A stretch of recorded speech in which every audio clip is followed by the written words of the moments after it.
everybody, it is Cinnamon Cooney, your Art Sherpa, and today, besides bubbles, I'm going to show you how you can paint a wisteria covered lantern.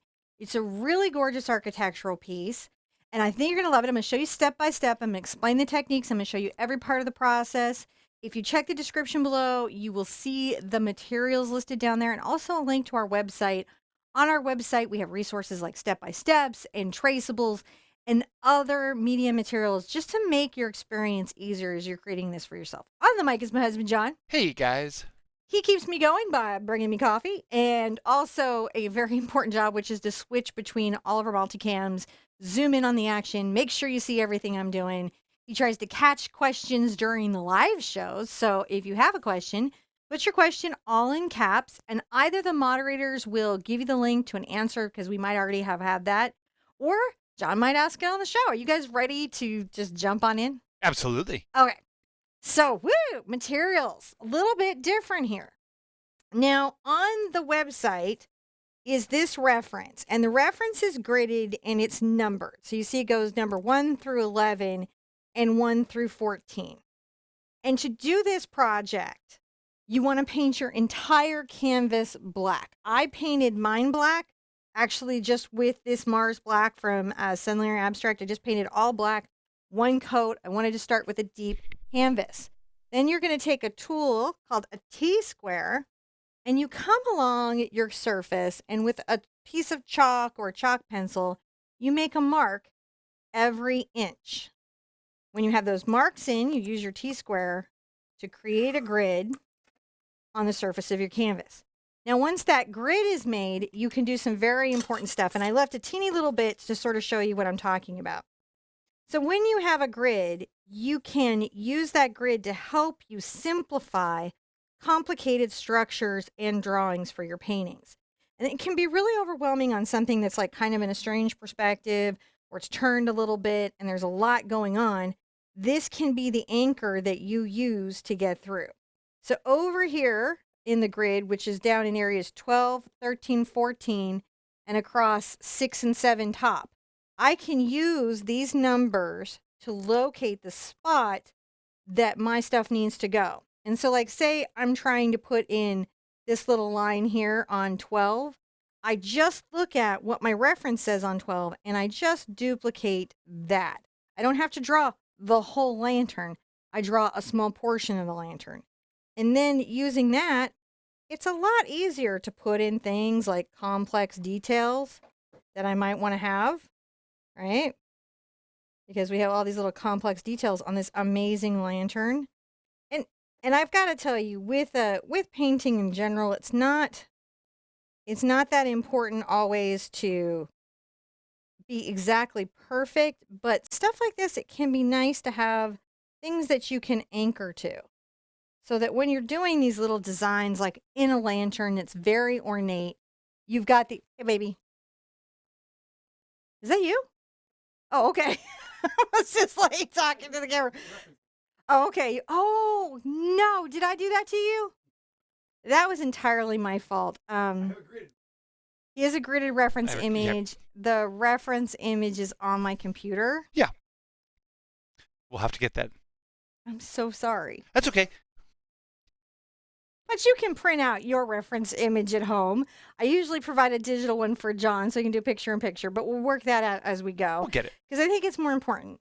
Now, on big stuff like the wisteria, I'm not going to sit here and I could use the grid, right? Be like, here on 6 and 7, I could draw out every single petal and I could use this to help me with scale. I am going to paint the wisteria in a more detailed way, but I'm not going to paint it so detailed that I need to draw that part out. This is just going to help me with the spacing and everything. So does that kind of explain how the gridding is going to work for you guys? I don't know when John's gone, so I keep looking at the camera. Does that kind of bring that in? So that's what we're doing. I think it does. After this is done, I will put up just a traceable, and the other way you can get the image on there is to use a traceable image and transfer it onto your canvas. And on all the website, on almost every project page now, there's a video about how to even use a traceable. So if you've never done gridding before, or you've never done tracing before. I don't expect you to know that. You can watch the video. Also, this, I took some pictures of it so that you could see what I did on this. And honestly, in the grid, the line drawing kind of really helps. So it worked out really well. As per the usual, I do have a wish, but I only have one wish on this canvas. And I feel like this image is sort of perfect for this. And the wish is for compassion and education and medical treatment for people and families who are caught in the grips of addiction. Addiction is a really brutal illness. It certainly has impacted my family, and it impacts families all over the country, and it impacts wonderful people and sweet people, and it disconnects us from our center. So my wish in this is that we just get better at recognizing this as an illness. We have compassion and sympathy for families going through this and for victims of this, and there's more resources and more help out there so that we can see an end to this, because it's a preventable situation and it's something that we can really help others with. The paint colors that I have today, big palette. I have zinc white and titanium white. These are two different kinds of white. This is more transparent and it doesn't tint or create such an opaque shading of a color. We have phthalo blue, phthalo green, dioxazine purple. Ooh, paint on my finger. Are you looking for the image still, John? It'll be under originals. Put it like whatever was last touched. Or I can come over there and get it, but I have to leave camera. Okay. Phthalo blue, phthalo green, dioxazine purple, quinacridone magenta, cad red. This is a light blue violet. Now on these two colors right here, the medium magenta and the light blue violet, you could use an opera pink. You can use any magenta pink. You can see that these two magentas are a little bit different, and it's nice to have these. This color comes in a blue violet, light violet. That's just sort of what you're looking for, is a softer violet than your dioxazine purple will give you. Mars black, yellow ochre, burnt sienna, and of course, cad yellow. A nice little area in the middle. So did you find it? Do you want me to just go find it? Okay. I don't know what John would do with you guys if I found it, but wow, it's bad when I forget that. We usually do a picture-in-picture is what it is. But it's live, so if you like that painting, we've already taught that lesson, and it's there for you the whole way. I've lost all my buttons. Do you want me just to go get it? You can. All right, I'm going to just go get it. And then I'll give everyone a tour. Here, of look at this canvas. We can zoom up on it. Go zoom. And you can actually see. Okay, so someone was asking while you're away. Okay. I'll ask the question. Now, what kind of chalk pencil were you using? Was it It's the General's. I have General's charcoal pencils that are in white charcoal, and I also have General's white pastel pencils.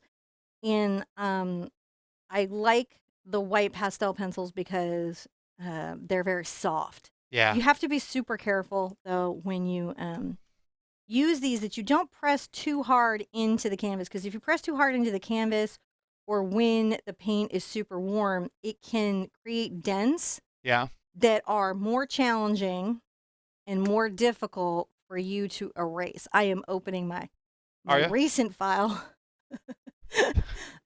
So I think I can't find the pencil over here to show them. Maybe it's on your easel. I have it in a link in the description below. Oh.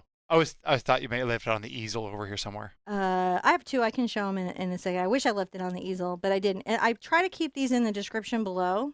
You know, so that, let's see if this works.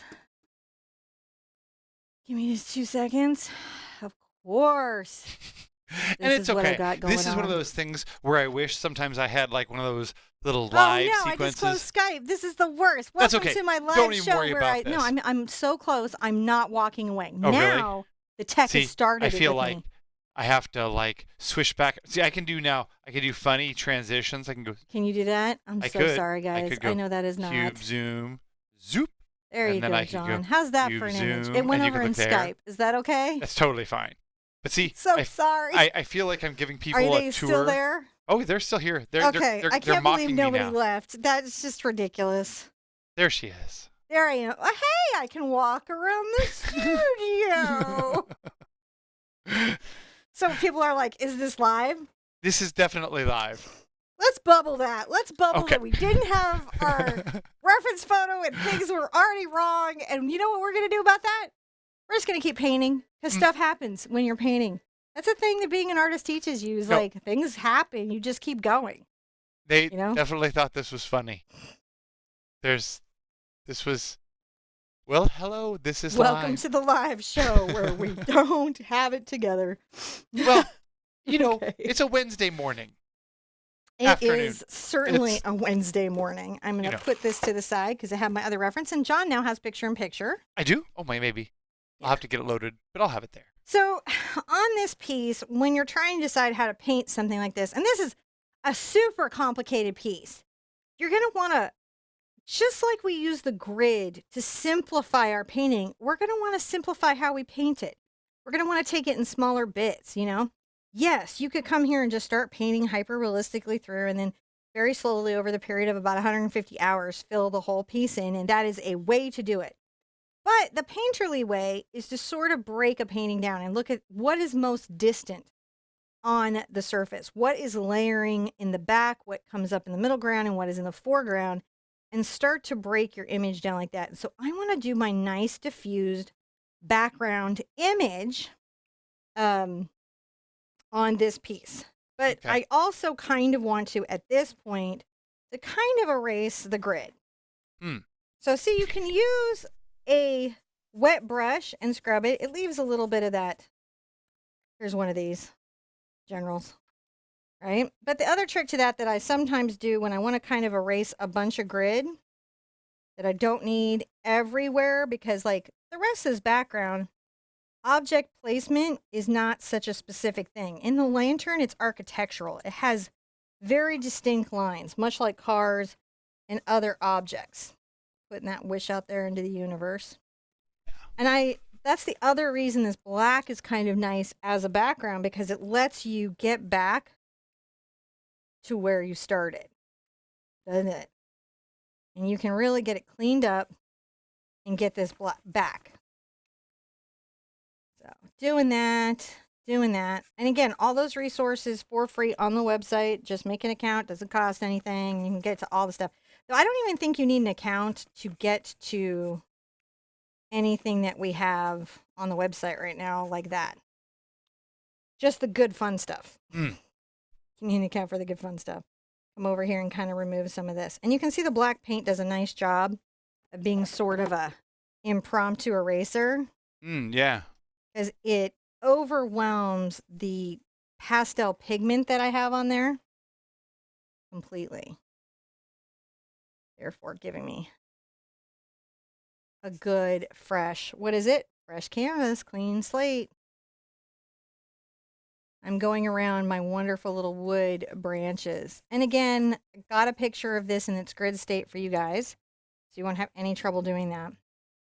And I'm finding, because if you guys have been with me for a while, you know I love gridding, but I get a little lost sometimes in complicated images. And what I discovered is that if I number those squares and kind of create a scenario by which I don't get so visually confused, I can do quite complicated images using the gridding system and not get lost. Because this had the potential of being interesting the way the still life was interesting. Well, everyone was loving the, well, we're live and we don't have any of our stuff together. They don't have not that ready loaded. For nothing. That was the key right there, that little picture. The key right there. So now we're down to sort of just the lantern, which is a lovely kind of keen image. And I'm going to dry this, and we're going to start building up this diffused background. Okay, so when you're drying it, make sure you thoroughly dry between the coats. And as you see, she's not using heat, so that you can see that the black doesn't shift in its color or get lighter. It stays a nice true black, and by not using heat, it doesn't get sticky for the next layer. So make sure you just get it thoroughly dry and cool and ready for the next layer. That's... Woohoo! My paper towel's here to the side. How is everybody doing today? Very good. Alice says that gritting has taught her a lot. It's just a really helpful tool, right? And it's definitely not cheating. Like, you have a small drawing and you're trying to make a mural, gritting is about your only way unless you've got a projection system to get it on the surface, right? So, very, very common, useful, great to have around art tool. So I'm going to take my artist knife and pull out a little bit of my phthalo green here. And I might get some of my burnt sienna, and we're going to make our darkest green. This is going to be kind of difficult almost even to see on the background. So I'm going to pull over just a little bit of zinc white to that, and you're going to see some stuff happen. Now I'm going to use, this is well, this particular one is a 1-inch ultimate varnish, but what it is a 1-inch synthetic mop. You could also use, a cat's tongue for this. You could use a big chunky round, like the number 12 Silverstone if you have that, where you got a big round brush. You just want something that's domed and soft and will allow you to be a little bit loose and scumble. Now I'm actually going to get this wet and drag out the extra water. I don't want it to be too extra full of water. And I'm going to begin using the softness of this brush. Look at this. Ooh, it's to kind of create a very diffused background. It's like a little, it kind of magically appears, then fades, and appears, then. Mm-hmm. It just is like, it's there. And as we build up to the eye, it's hard to beat a good mop. I don't use a goat mop just because it sheds all over the canvas for a long time. And even the good goat mops have a little bit of that going on, so it's just a struggle I don't particularly myself enjoy. I don't really participate in it. You know, it's hard to find a good goat. It's super hard to find a good goat. It really is, actually. You think you're being funny, but you're actually being very factual. And you don't even know you are. I'm just building this up here so that as we build the flowers coming down, we've got this nice structure to work from. Having this, I've seen there's a Princeton version at Michael's. Artist Loft has an okay one. This one sheds a lot though, because guess what's in it? Goat. It has synthetic and goat. Now, if you do have a goat, just wash it vigorously before you use it. That will help a bit. Doesn't create a perfect scenario, but it does help a bit. Now I'm going to grab a little bit of my had yellow. See that right there? And I'll get a little more of my tinting white. And the reason that the zinc is so great is that you can get these slightly lightened elements without having to be... Like if I put the titanium white into that, it would become more mint. Take it right out of the green. You can always come back with just some phthalo green, just layering this up, right? And where I want to have it be smaller, what am I going to do? I'm going to just touch the brush. Just use little bits of it. I'm not trying to make obvious square, round, or anything marks. I'm just trying to be a little bit flexible. Use what brush you have, though. Don't like skip the pain like, oh, I don't have that tool. Whatever. Use what you got. Don't be stressed about it. Just use what you got. Now, out here in chat, there's a couple questions. Grabbing just phthalo and here. A good comment. Blowing through. So the first thing, Patricia was asking, if you were going to do this on a larger canvas, yes, would the numbers be the same or larger than when you're scaling? So the numbers change when you move it up. There's like, if you double it, then, on your larger canvas, the 1-inch becomes 2-inch. There is a app that I've included. It's on the webpage. It's in the description for gridding, that it'll do that math for you. Don't ask me the math. I don't do the math. I just do the math. But on there the is tool. there is some to there answer is your math, question. and there's a way to enlarge. My friend Tanya, she's a nurse, so she's like super good at the math. But like, she doesn't have to use the tool. I use the tool. You know what I mean? I do. So, and the other thing just come down here with this green and maybe build this up a bit under the lantern. The other thing that I got to do here is I got to give some love to our patrons. I love our patrons. Of course, Patty loves the heat and shifty color talk. Did you do a heat and shifty color talk? She's a big supporter of our bubbles. And Michelle sends some love from Dallas, Texas. So, hey, Michelle. Oh, well, we're going to do a bubble dance for you guys. Thank you. And thank you, guys. our patrons make it possible for us to provide these free videos for you guys and everyone else out there. So thank you for helping us do this. That's why they do it. They do it. They're here to help us make sure that there's free art education. You know, that's why they care. They care. Look, so see how I use this to create these sort of like, woo, I love that. Very loose kind of bits. That's kind of a very diffused background, isn't it? It's like an oil or something, but we didn't have to deal with an oil. And it's a nice kind of background to build up. Now, as I get inside here, I've got to do a similar thing a little bit, but this brush is clearly too big for that. So I'm going to move to something that's going to give me a little more control, but will still allow me to do a very soft effect, and that's going to be the number 8 cat's tongue. You could probably, again, do a nice big round, or if you wanted, you could get into a filbert. What's a filbert? It's like this, but no point. It's a rounded brush, kind of looks All like right. What? Well, then what's the point? Get a cat's tongue. Oh, you're going to be like this today, aren't you? I don't know what you're talking about. I didn't know it was one of those days. I might have called in sick. I'm going to just come underneath here.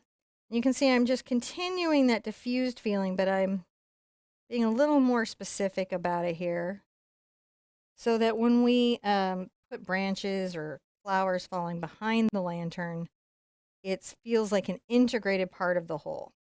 Oh, it's Michael, not Michelle.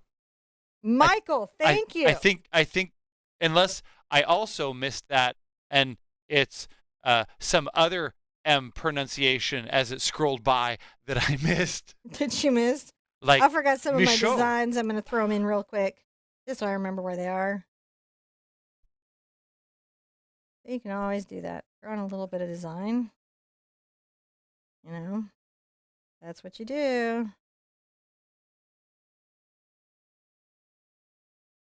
And a little bit of design. I like to do a little bit of designing as we go, because we're going to actually play with the glow and kind of be a little bit fun with this.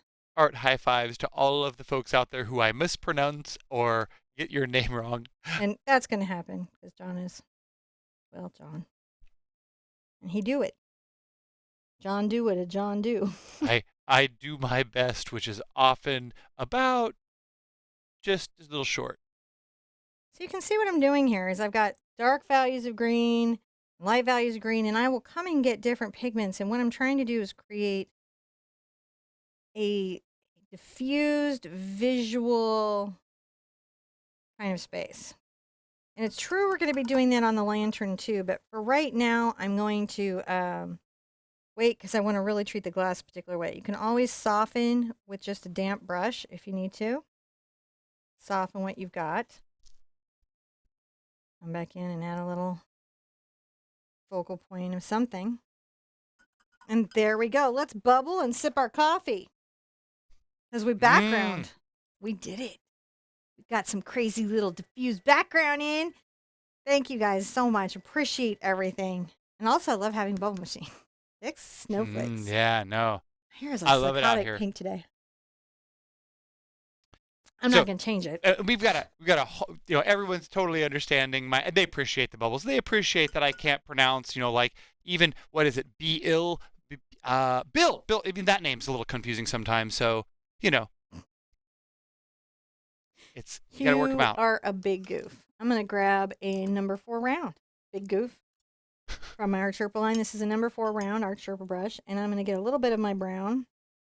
Right? But I think I want to add some black to that. The deep value. And I'm going to work in a few of these little wisteria knotty little vines. Those are the hidden vines? Those are the hidden vines. Those are the ones that get you when you're running through the forest. I don't know. These are pretty nonchalant, not aggressive vines. I gotta tell you, they're like wisteria vines. Not spiky. No. Just windy. It's not just Audrey. All the vines in the woods are out to get you. I don't know what you did to the woods. Do you remember that Failure to Launch movie where the guy was like attacked by nature? That's what that sounds like. Matthew McConaughey was attacked by nature like relentlessly. And his friend's like, I don't know what you did, but you should fix it. Whatever you do, don't throw your shoe. Oh my gosh. John is referencing I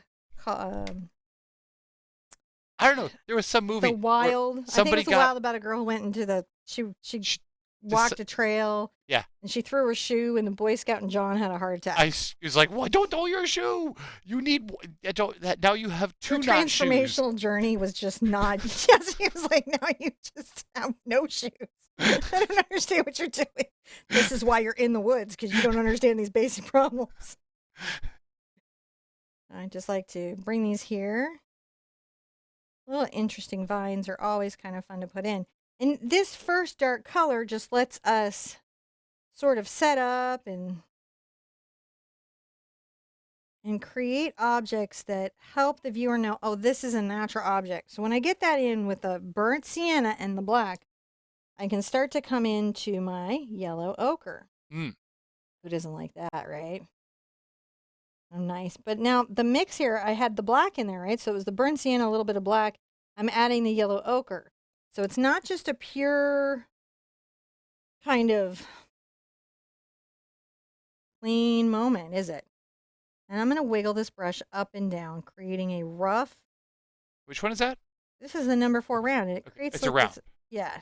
Rough texture. Look at that rough texture. I was surprised you're using a round to get that rough texture. Here's the secret to painting. Painting a rock is like painting a wave, is like painting a face. It's all the same. Same. It feels different. It's a psychological thing. I love my diffuse brush. It makes that a little bit easier, but I can get this look with lots of brushes, which is why I'm never like, oh, you got it. I love it. Does it make it easier? Yes, it makes it so much easier. But you can always find a way to get there, I guess, is what I'm trying to say. Whoop.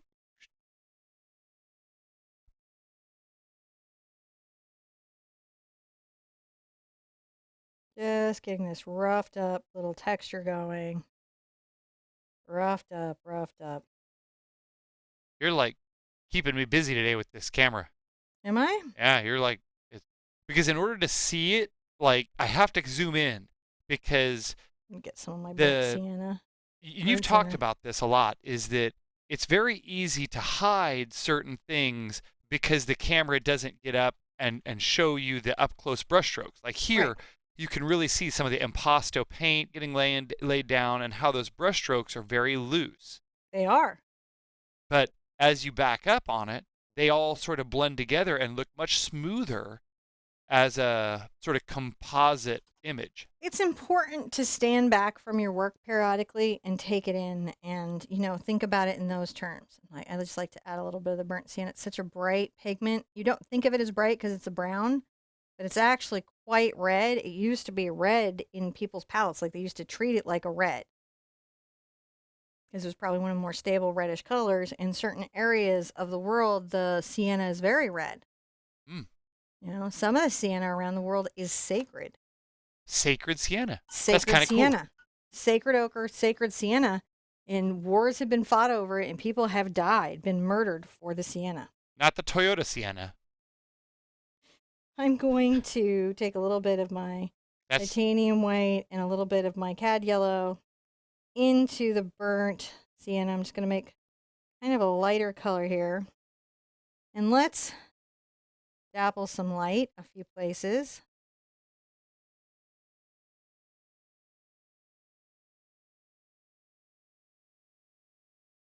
I dapple some light a couple places.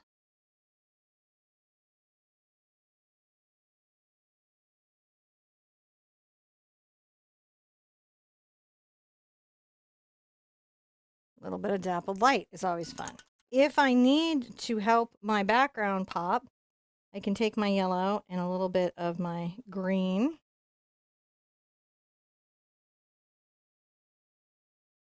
Make this kind of lighter color. You can always get your zinc into it. And just make sure that perhaps some of this area has a value or contrast that allows it to show up. See what we're doing? Mm-hmm. And we'll have purple flowers and all kinds of things here.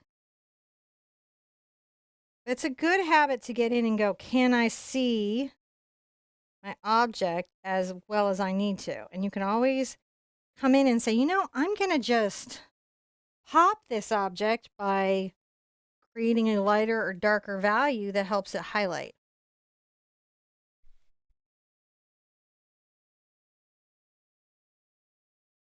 Come under here and give that a whirl.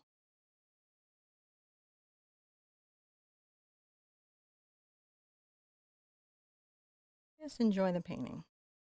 A little up on my brush here.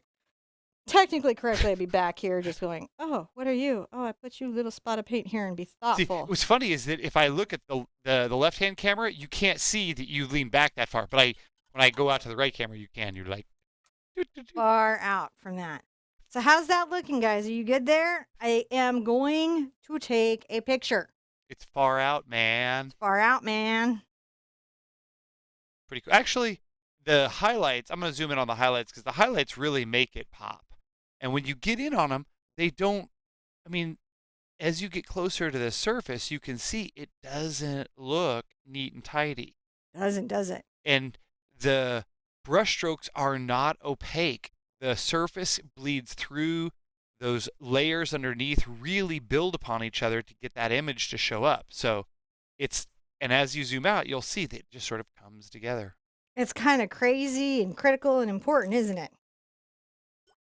I don't know. It's interesting. Okay. So I'm going to take a little of my phthalo blue and a smidge of my Doc's purple, and I'm going to grab my tinting white, which leaves this as bright as it can be. And I'm going to come here and make sure that maybe right there, there's sort of a diffused bit of that. Now, I feel like I'll come down and actually do some maybe more thought out little bits of flower a couple places, but I just want to get our Doc's purple and some of our magenta. Oh, look at that. Little pops of these colors in the distance. Bring that in there.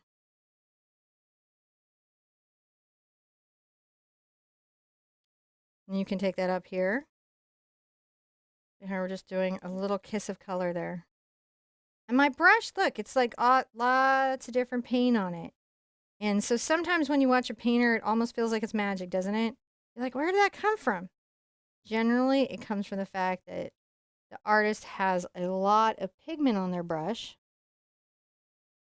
and they're allowing some of that to just happen.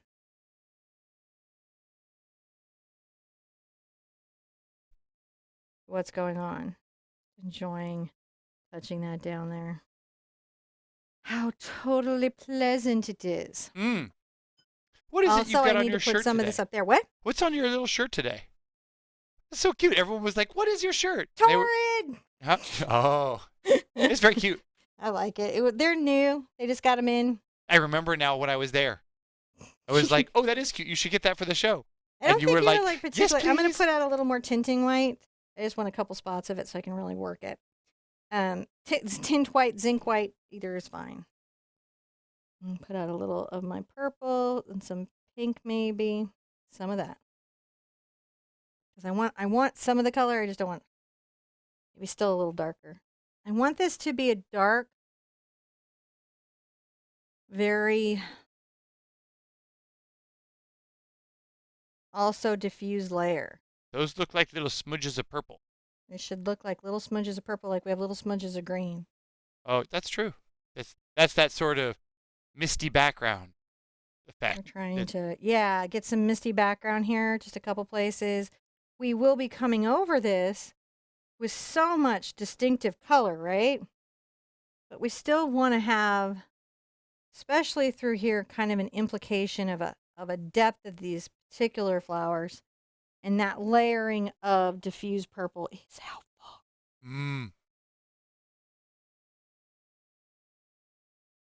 really love when the purple and blue and white get together. Now I'm just having fun painting this, which is probably not what I'm supposed to do, but sometimes it's just fun to paint a thing, right? Sometimes it's just fun. It's true. I like to paint some things sometimes. So we have this lantern, and the lantern has a bit of a patina.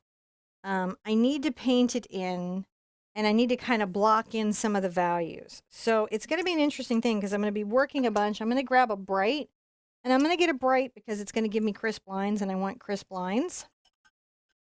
And I'm going to start with sort of a yellow ochre and a black. And I'll hit the ones where I feel like it's a highlight. Let's grab the tinting white. We have some different values. So like say right here.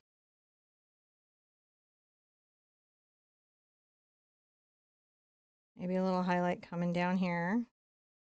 That's the yellow ochre, a little bit of black, and the tinting white.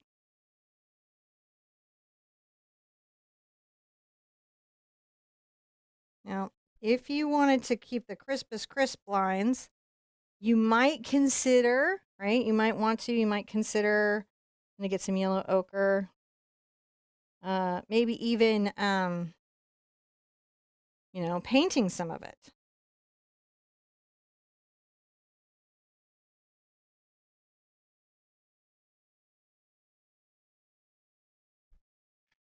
I have to say, I love listening to or watching chat while you're painting sometimes because we have a very unique community of people, and so the conversations are always really fun to watch, and it's sort of like in this case it was like watching a couple of golfers talk. How many hoot painting is this one? Oh, I don't know. It's a 2-hoot painting, but it might have a 3-stroke penalty, so it could be a 5-hoot. Yeah, guys, that's possible. I know what you mean. It's just, I enjoy it. You guys are awesome. Thank you for keeping me company while we're doing this. And I'm just going to paint this down. Now, everyone would like me to pass along how beautiful they think this painting is already. Aw, thank you. Thank you very much. There's a lot of folks who think this is pretty awesome. I super appreciate that. I really do. Because these are fun to do, and I enjoy doing them. And it's nice every once in a while to get out of, different areas that you're working in and be like, oh, I'm going to do something different today. It is kind of fun. I want it a little more rustic than that, so I'm going to get into my brown. I want it to be light, but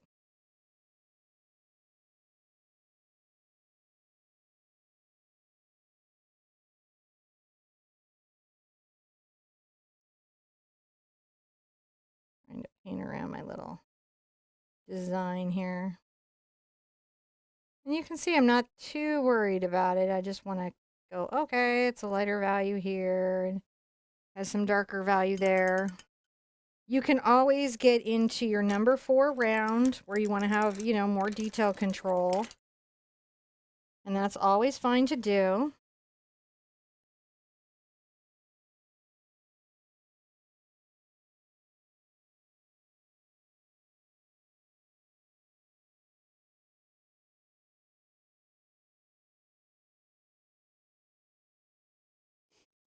Just enjoy the process.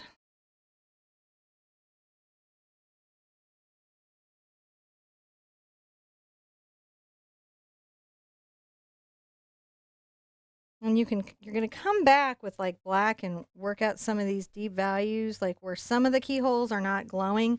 Like I think some of them should glow a little bit because I really want to play with the glow on the lantern.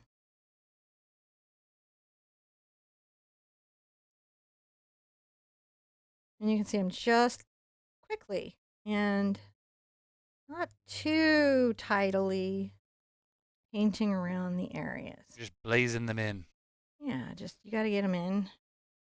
Get a little more of my burnt sienna and come down here. I've got lots of little different colors I'll be using on the patina of this.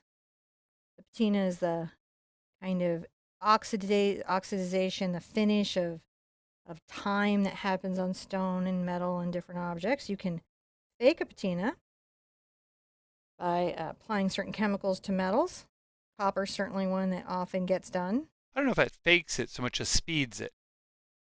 Well, yeah, but it's not as stable as a natural one. Sometimes, because it's like copper. I guess that's true. Metal tends to patina, actually oxidizing the metal, whereas, when you paint it on, that's more of a faux finish. Yeah. Now, where I want to, if I want to come down here and say have maybe like a little bit of my green and black, I got a little crazy with that. Come down and make sure that line is very, very clean, can I? Now, if you don't have a steady hand, is there any suggestions for tape? Tape. So the trick is, say you just for the life of you cannot get a straight line. You get a low tack tape.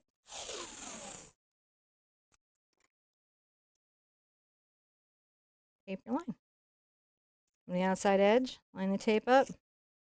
You burnish it down, paint in the line, lift it up, crisp edge.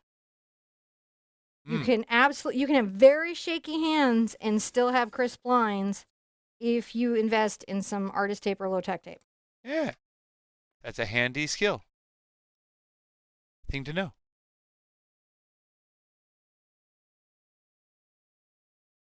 And you're still just cleaning up that. I'm just cleaning that up with a little bit of green and some color. And then I might come back to my little highlight color and exaggerate, make sure that I'm going to have a lot of flowers here. So I don't want to be too intense on myself, right? I don't want to do that because I've got a lot going on. And honestly, when it all comes together, what you're going to find is that it looks like it's supposed to look weirdly. I'm going to get a little of my black and my blue. Brown into it. No, it was the zinc white, right?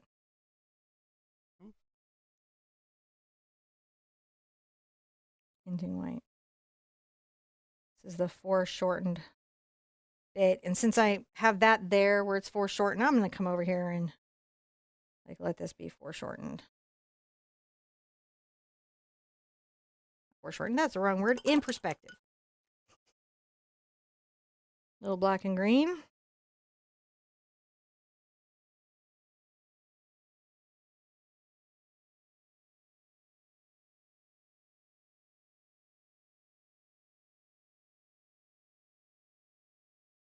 See, it glazes quite nicely over the stuff that you've already done. Now, how challenging do you really think this is for someone? I think it's a 3-hooter. Full. It depends, because I'll tell you what it is about the hoots. It's really about what skill are you confident in right now. If you're confident in your gridding skills and your value skills, this won't be that challenging. But if those are new skills to you and you're still working them out, they could be the most challenging, which is why sometimes like a 1 hoot will feel like a 10 hoot to somebody. And sometimes why a 3 hoot they'll be like, I don't know, it wasn't that bad. Right. I'll take a little bit of my black and brown together and I'll come back here. And that's why we have the hootometer on the website. That is exactly why we have the hootometer on the website. So if you give a hoot, vote. So what that does is that lets you guys come in and warn people, really. Mm-hmm. What we're doing is we're saying, you have the right. And I highly suggest you exercise your right to vote. In all places. Especially where it comes to what paintings you're going to do and how hard a painting is. Especially there. Yeah. All the rest of it is your biz, not our biz. Just that you do it. Come and tell others how hard the painting is. Definitely. Definitely. I don't mind. It's not going to offend me. Oh, wow. Gnomes were slow today. Did they just go out? They just got out, man. Where'd they go? I mean, I sent them a while ago. Some of the gnomes are just showing up now. Oh, dear. Well, if you just got your gnome now. Oh, wow. Those are the slowest gnomes. Those like a 45-minute detour to go out. They were like, we're going to stop and have roses an and eggnog. I'm going to get a little and bit of my cad red and my burnt sienna together and add a little cad yellow to it. It's kind of an interesting little thing. I'm going to come here and make a...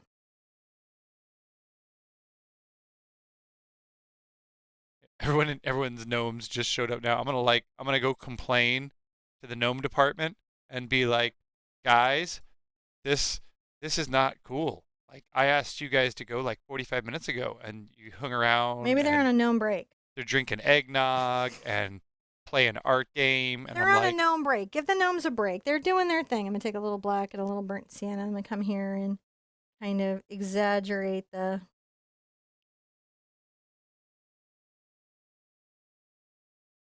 they got involved in a game of yard darts, and Paul was staked to the ground. That just went dark super fast. What's going on with you? Well, What yard did Paul ever do to you? well, they're yard gnomes, and they're gonna play yard darts. I don't think any creature that lived in a yard would do that. I think they would be like, "No, thank you." Have you ever played yard darts? That's a fun game. There's a No, reason why they don't I actually have give never those to... played yard darts. Let me state again. Have not played yard darts. That's So you like, see them just kind of creating different values as I go around the lantern, and that's helping it like find its little space. Sometimes when I have a little paint too, and I know I'm going to be like really bringing a patina, it's nice to take it around while you've got it and create some cool stuff. everyone was asking, what's a gnome?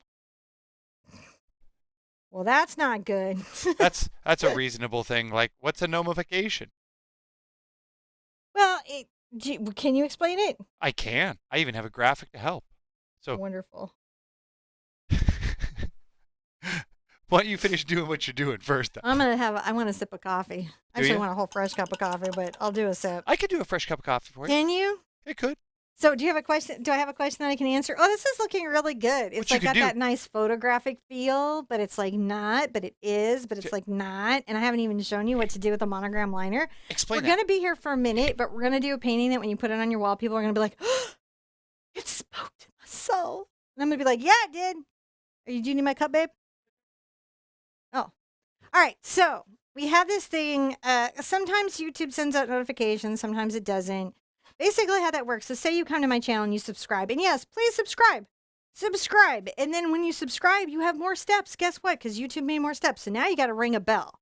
And then you have to decide what kind of notifications you set. And so you might think, I'm going to hear from my favorite YouTuber. However, on your phone and on each of your devices is another set of notification controls. And if you turn off notifications, which I certainly do on my phone, for certain platforms, even though you said yes, yes, yes, you will never get them. Mm. So there's that going on. And then periodically YouTube comes through and unsubscribes people, which is an interesting thing. And then people write me like, why did you unsubscribe me? And I'm like, I don't have that power. That is not a power that I have. It's not a button in my dashboard. So there's a whole bunch of things. So can you put the number back up? Because I was talking a really long time because I didn't know how long you were going to be for coffee. So if you text the Art Sherpa on your phone to 33222, we will text you when we are live. The gnomes will notify you. And so they're gnomifications, and they're gnomes, and there's a big, weird, long history of gnomes, but that's where that came from. And usually what we do is as we go live, we send it out and it gets out to everybody in about 5 minutes. It's usually not 45 minutes late, but again, it's a service. The good things about it is we tell you whenever we go live. The not ideal part is that it's not global yet, because for global text, you got to have like kingpin criminal money. Oh, man. And technology, too. But you know what? It's Soon. such a thing, right? We're close to it, though. I'm going to get a little bit of my brown. I'll get back into my red again. And I think I'm going to come here and, I don't really need the pattern because I'm going to want to paint it back in. I want a patina. I'm going to patina a little bit of brown. I'll start to create kind of a finish. See, I'm just wiggling the brush. I'm going to cheat a little bit while I go get your coffee. Are you? Ooh, look at that cheating. I don't know what On you're camera. doing to cheat. You're going to tell me. And then I can come back with a little bit of black and say create this like interesting very textural, kind of cool patina right there. Oh, that's nice. So fun to create these little moments. I'm grabbing some red back into the thing. Little moments of red. And then we'll do like a blue-gray at some point, and then it's going to be really exciting. Well, it's going to be exciting for me. Because this is a painting I've been wanting to do for a while. And I think for me, I'm going to paint my zones and then worry about my little patterns because they're easy for me to find and put back in. The zones, you mean just kind of blocking that in a little bit? Well, I just don't need the little diamonds as much. They're not hard for me to. Once the main lantern is in, it's not hard for me. But they're in the traceable in that drawing. So if they are aggravating for you and you find them challenging, then you're going to have them. That's what you meant by removing those little guys. Yeah, and because I want to worry more about my patina, and then I'll come in and put those in. Because I also have to decide: do I want to do them black? Do I want to? Which ones do I want to have glow? So I'm just thinking I might want to, instead of be fussy and paint around them, just put them back in when I feel like I need them again.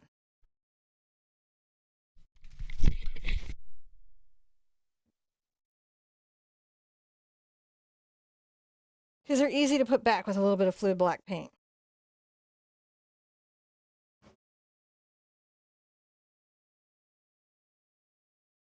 Oh, yay. I'll take super hot coffee. I'll just, you're like, ow, ow, ow, ow. Sippy, sippy.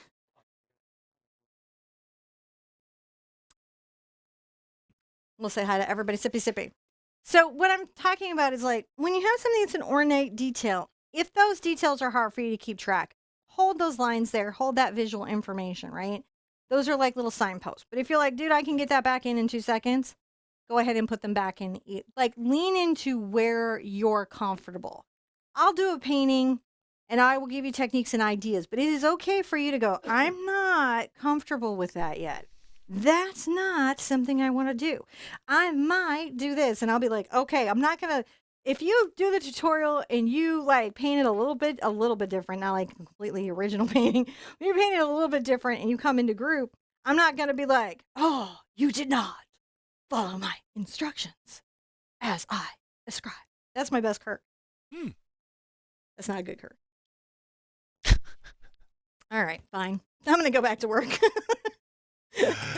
Clearly, I'm not all that. You are all that. And a bag of chips. And a splash of quinacridone. I'm all that and a splash of quinacridone. This is my burnt sienna and my black again, and I'm just making my darker value that I like. And come around and put that in. That's quite nice, I think. What brand of light blue were you using? This one is the light blue violet. Artist Loft has it, but there's a comparable color in the basics, but there's also confident in Liquitex, in Golden. I looked, but it'll be like blue violet, light violet blue. They kind of just break it up. Pigment code is, let me find that for you. That's probably going to be the most useful. Where do they hide that on this tube? Pigment. So this is PW6 PB29. So if you got pigment blue 29 in a tube of paint, you could just add PW6, because guess what PW6 is? Titanium white. Oh, cool. I was going to say. Whenever you see PW6, what they mean is titanium white. They could call it winter blush white twice over, but it's PW6, it's titanium white. Okay. I don't, it's a weird thing that you might not be like, you wouldn't know it necessarily. I'm going to come here and add this second little bar.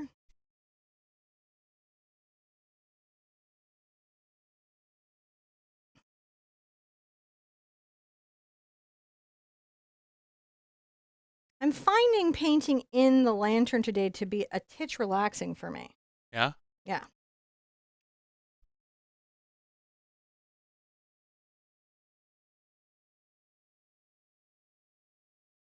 Come here and do a similar. This is more burnt sienna.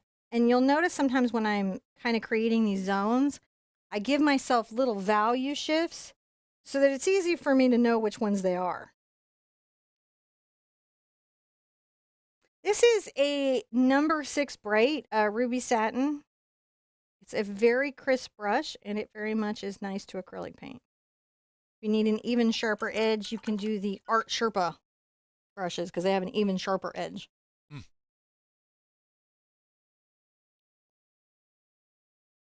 I'm going to come here. This is a little bit of black and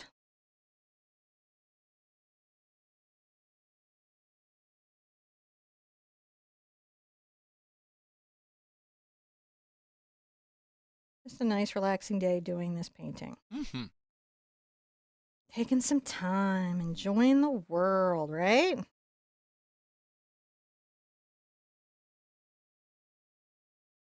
Now, this kind of like the girl in the hydrangeas, even though it's ranked as a higher hoot, if you just follow the process because it just breaks down like a puzzle, you can probably do better than you know. I'm going to put a little yellow ochre into this mix and maybe kind of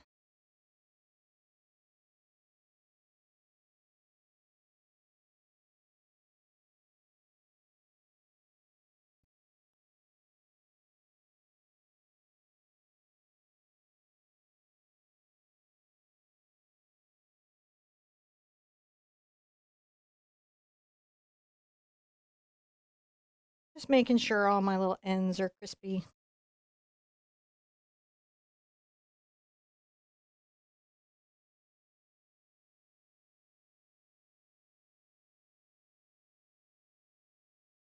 I'm going to grab a little zinc into that.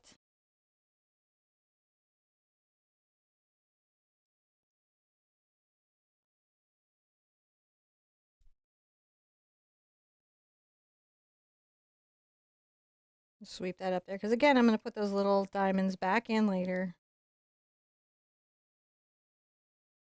I may glow these here because they would be it and like through here a bit and a little bit here, but not all of them. I want to kind of exaggerate I just grabbed some cad red and yellow ochre and I haven't rinsed out my brush.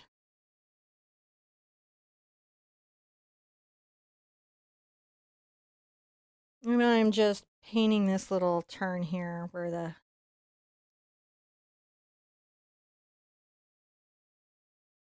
gonna go there, get a little yellow.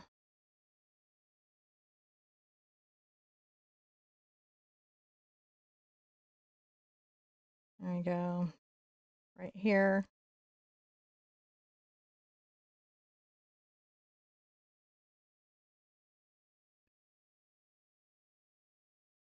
Bottom of the lantern.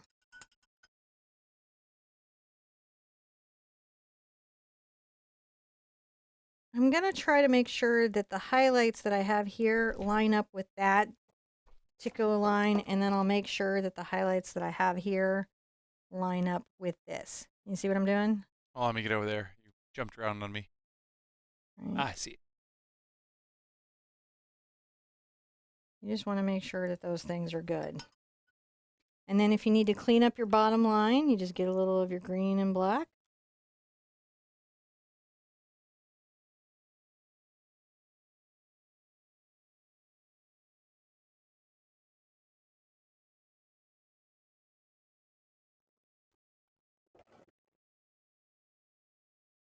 And a little bit back there because it's got a bit of a lip, right? So that works out pretty well. So that's a nice way of getting that blocked in. I love our candle. Our candle is a little bit of our titanium white. All right, we've got that there. And let's start with our yellow ochre and a little bit of cad yellow. And then we'll put the titanium white into it. You don't want pure cad. It's nice to have it kind of neutralized a bit by the yellow ochre.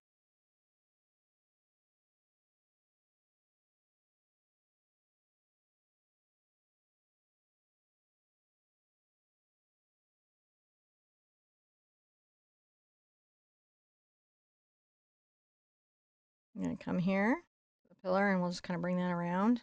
Now, as we go through, right, it's a little lighter over here. I'll bring that down. We're just giving our little pillar some shape.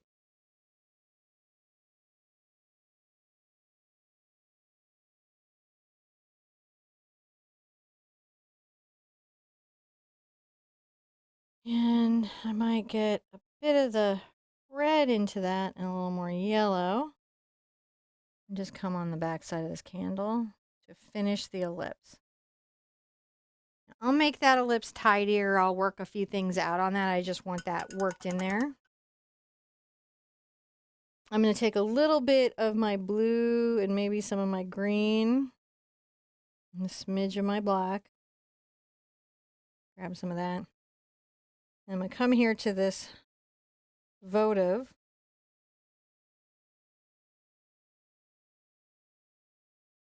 Bring that across.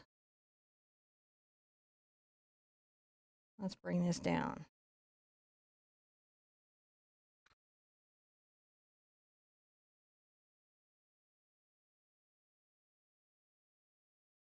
Cross back this way.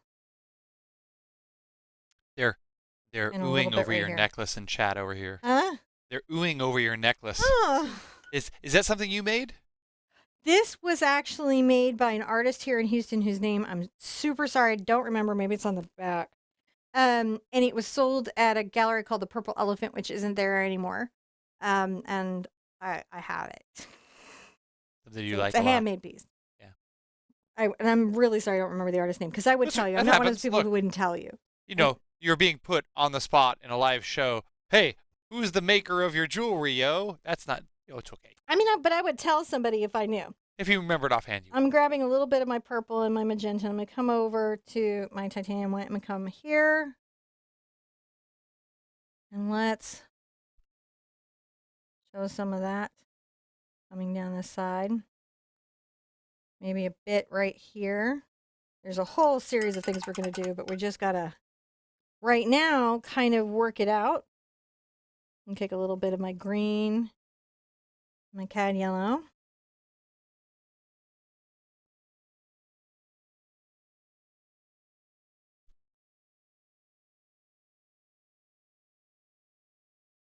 I'm going to put my flame back in a second. I just want to get this diffused moment. You see me brushing around the shape of the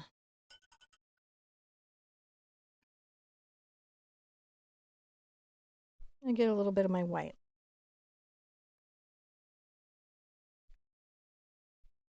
Just making sure I have that here. Now, some very bright yellow green.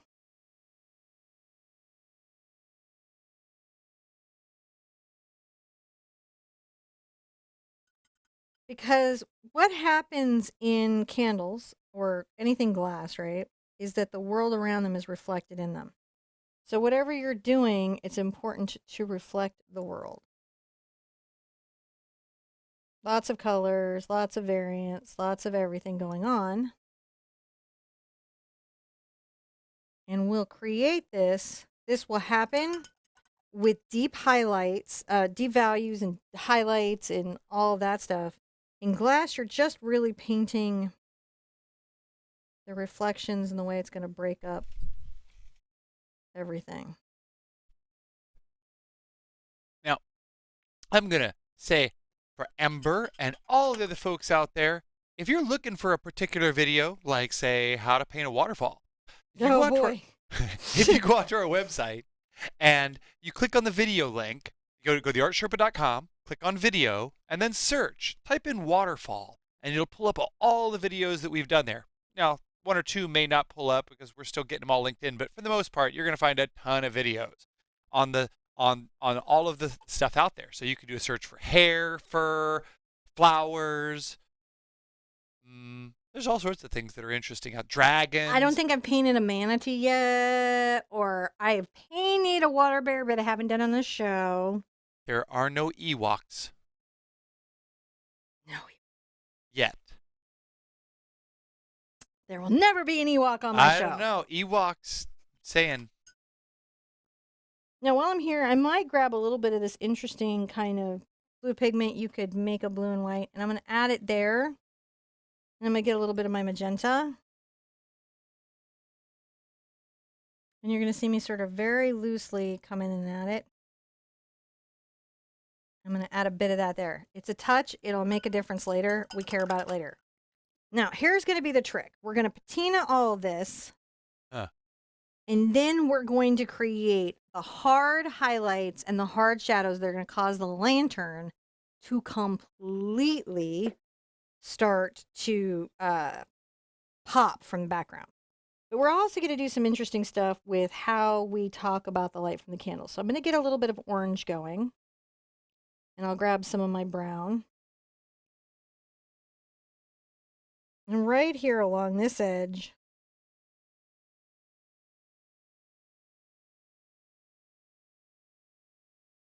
I'm going to talk about that. And I may move this over.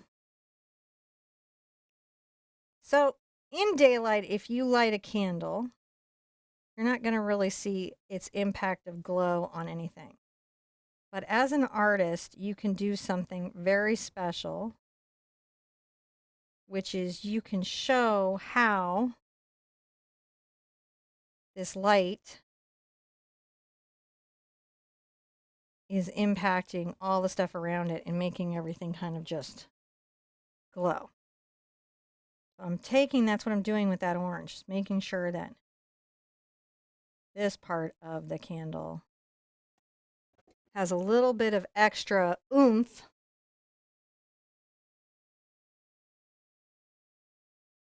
Pop a little extra yellow there.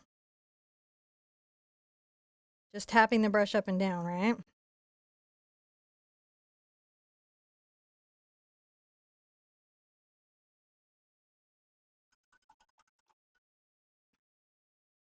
Now, black and blue make a type of Payne's gray. There are several varieties. This is kind of a very cool one, and I'm going to start using this to also make some patina. So I'm going to come here and just dry brush the back area where I have this. And you can see I'm allowing a lot of the brown to show through. I might even grab a little bit of my cad red and look at this. Patina. These little bits of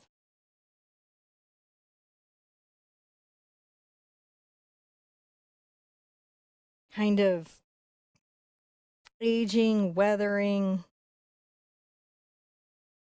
a little more of that. Grab some yellow ochre.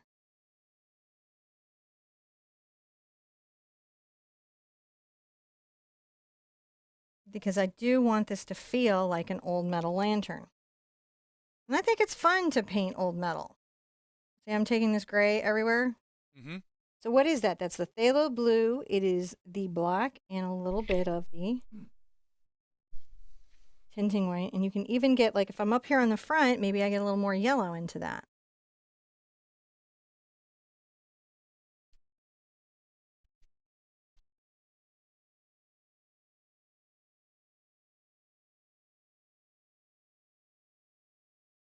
It's a bit thought out.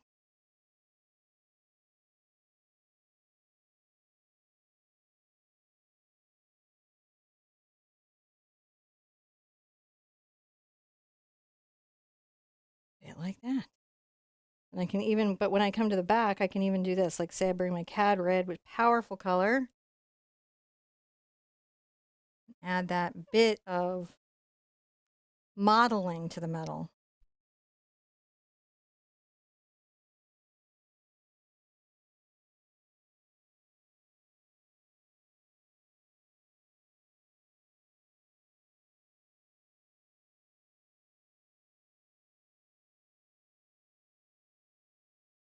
When we add these layers and we add these colors, we create a very defined feeling or effect for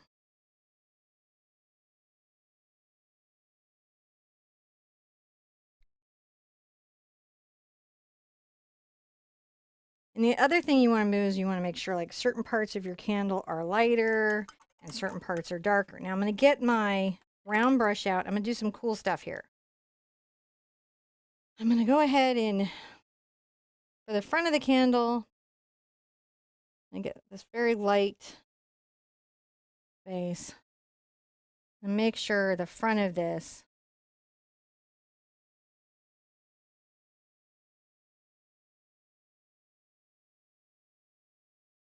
is a bit highlighted. I'm going to wiggle this back and forth, dry brushing it over everything. So some of it shows through. I come here.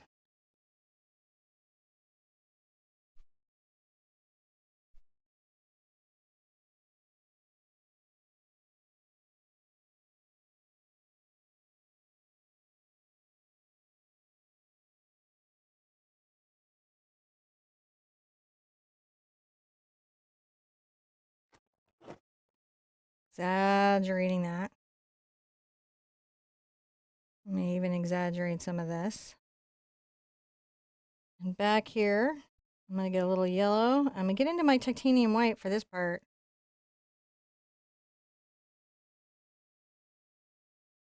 You see how we went there? Mm-hmm. Adding that there.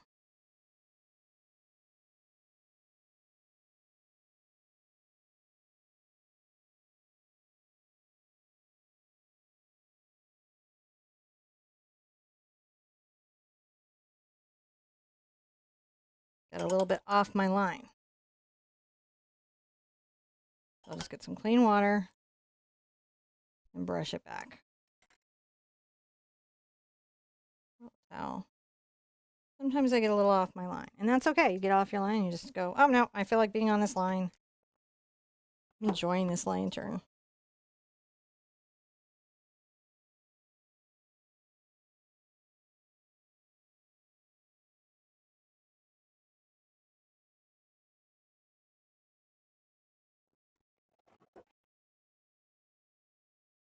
I'm gonna come here, add a bit of that right there. Bit right there. It's kind of like a pop of light. A little bit right here.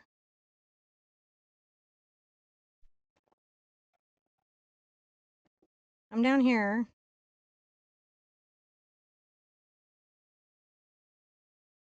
Highlight that.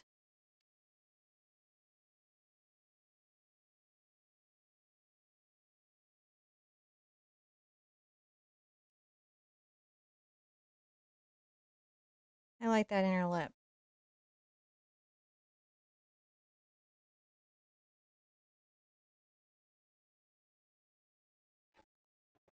So we're starting to get these little highlights.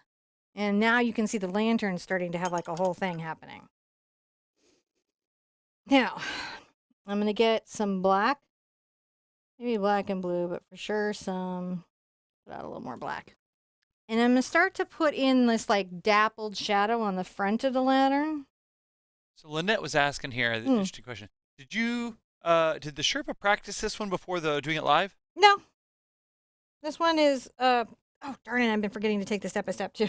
Oh, well. It happens. You got into the flow. I got into the flow.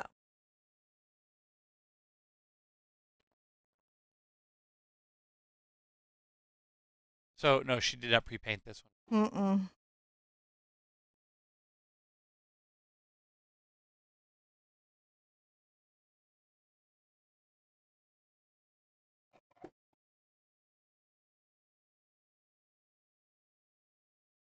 You know, everyone was, I'm just sort of doing like the implication of leaves and vines and different things. A little more light into this.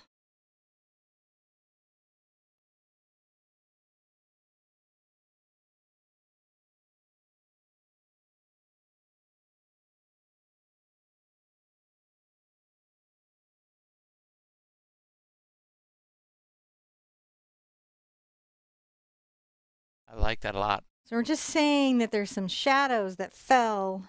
Oh yeah, little shadows on this wonderful thing. It's one of the things that makes this image kind of really beautiful and engaging.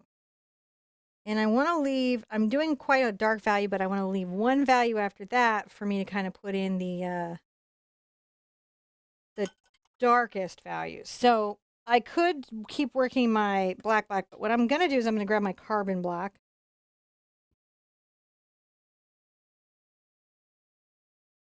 I'm going to do some stuff. I'm going to come to the back side of my lantern with my carbon black.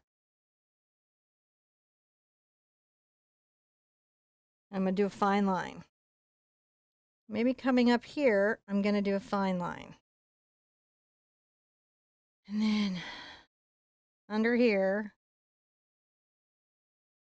I'm going to do some dark, dark lines. These are the deep shadows that are going to help my lantern pop.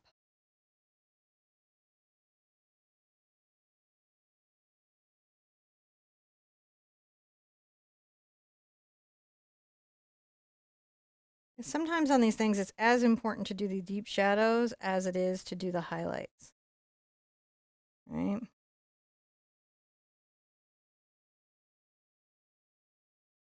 I'm trying to say that there's these lines, they're coming somewhere. It's not just that bright line that I'm trying to get, it's the dark line that I put in to help the little structure feel, oh, like that's like got a thing.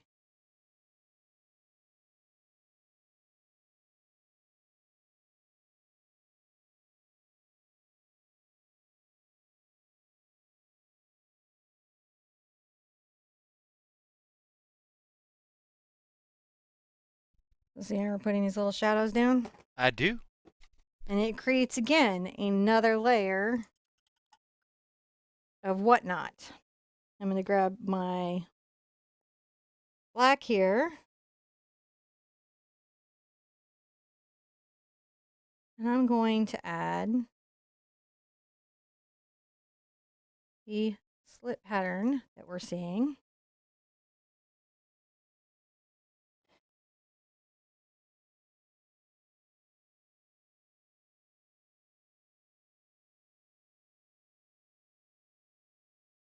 Just add some of these.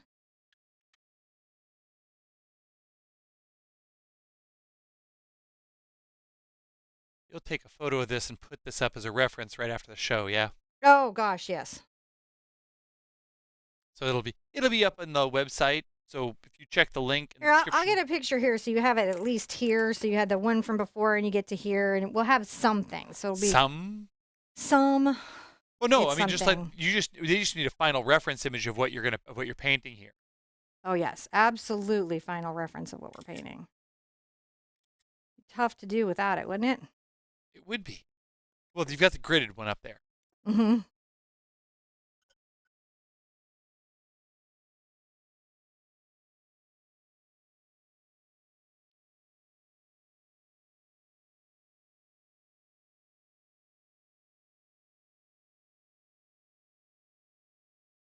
That's kind of cool. Ma Sunshine was just noticing and pointed out that your little subscriber count went from 556K to 557K. We just went tick right here in the chat. It did. I saw it too. I was like, I wasn't sure. Wow, like it's been a minute since it's done that.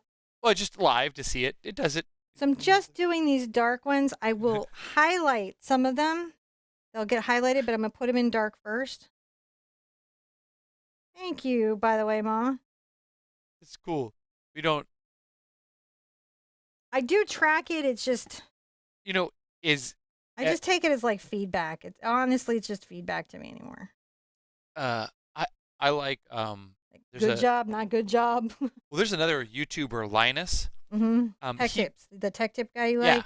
Yeah. He just broke 10 million subs. What? Yeah. And what? I'd like to break 1 million. I feel like 1 million people should want to learn how to paint for free, don't you? Yeah. Do you want to learn how to paint for free? Because that's what I do all week. So if you do, be sure to subscribe. Help us grow that channel. Don't forget to ring that bell. There's some YouTube words that we don't say very often. I know, we don't. But it was interesting. He was lamenting the very similar things that we were when he was talking about the challenges of being a YouTuber and to be present and celebrate those things and being kind of isolated. Oh, boy. You do get isolated as a YouTuber. You really do. Yeah. You do. And not for the reasons that you think. I was actually just had a chat with Angela because we every once in a while try to catch up because we're so busy, and you forget how nice it is to talk to somebody who just gets it, from that perspective. And and then eventually you get to that place where some people, like, this is my thing. I'll tell you my whole YouTube thing.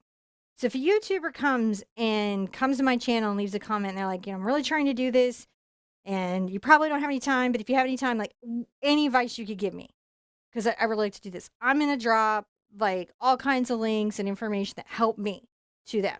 But if they're like, hey, come sub to my channel, I'm going to come in your group and friend everybody and promote my stuff. Yeah, I'm not helping that person, but I will help because it is hard. I will help, like, people who are like, I'm trying hard and I'd like some help. I'll be like, I get that. I tried hard and I appreciated the help I got. And you just never know, though, when you talk to YouTubers, like, what space they're going to be coming from. I'm adding shadows there. You really don't.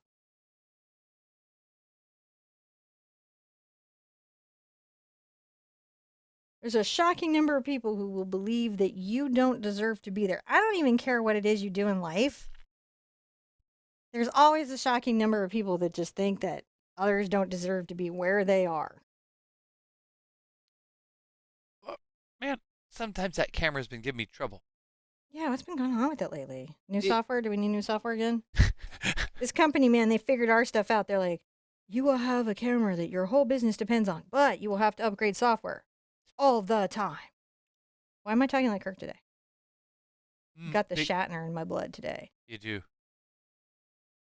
So these first diamonds, busy stuff, right? But the thing about them is, besides, creating some shape and form and wonderful thing, I can light some of them up and it's going to make this really cool, like, awesome-y, sawsome effect. So even though I'm going to come do these all in black, some of them are going to get a different color in them in a minute. I know you like Kirk a lot, but you're probably much more of a Janeway captain than you think. I am not a Janeway. Don't even. I loved First of all, coffee. Picard. Coffee. I am a Picard. I am a make it so number one. I don't think you watched Voyager as much as I did. Did watch Voyager. I watched. I know who 7 of 9 is. I'm very aware of all the stuff. Oh, no, I know. I remember Helix. I watched, not like you did in China, but I watched Voyager. Yeah, no, I watched Deep Space Nine. I have to say, this a pretty tough captain for having to be flung out there and deal with all that. I could have done with less. Chakotay? Just the whole. See, he's like, you didn't watch Voyager, and I'm like, really? Let's start name dropping. No, it's just the holodeck that killed me. Oh, holodeck episodes. Oh! I mean, they're like out in the middle of nowhere. So, I mean, they did Q on the Enterprise, which I do like Q. I do like Q as a character. Q seems like somebody who would tangle with, like, Doctor Who. Like, if there was ever a natural crossover into, like, something Doctor Who would have been about, Q would have been a being that Doctor Who would have dealt with. Doctor would have put him in a box and said, stay. Yes. Doctor would have been like, these are all my people. Don't you come mess with my planet, yo. Like, who did? I mean, like, I don't know. Like, did he, like, leave a flag? Like, he's super attached, or she now. They are super attached to the planet. Q? No, Doctor Who. Oh. I don't know. I think soft spot for humans, like. Because they look like Time Lords. I love it. Humans look like Time Lords. See, it's just, what am I doing? I'm just fussily putting these little in. I'm using my number 4 round. I'm just kind of loosely drawing them. And you can be as meticulous about this as you want. You can be kind of loose and relaxed because it's a painting. It's not a photograph. It's a painting. Yeah. So. All right. So we get all that in, right? That's pretty fun. Guess what we start to get in now? Let's take a little bit of our purple. Let's come here and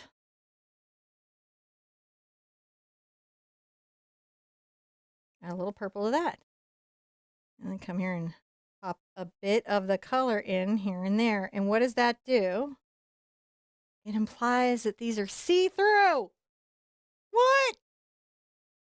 I mean, you could do this in a very fussy way if you felt like, you just needed that in your life. I wouldn't stop you. I'm not getting everyone, just some of them purple. And then guess what color you got to come through? Green. I don't know. Green. Green. That makes sense. It's not easy painting green. Oh, man, I told John this is going to be a long lesson today. Like, I hope we're done before we got to pick up the kids. Oh, we're okay. Before we have to make it a 2-parter. I feel great, so I'm okay as long as you guys are okay. Are they okay? Mm-hmm. Very good. All right, so I'm grabbing my green, my yellow, and in those colors. I'm gonna come here and I'm gonna add some of that.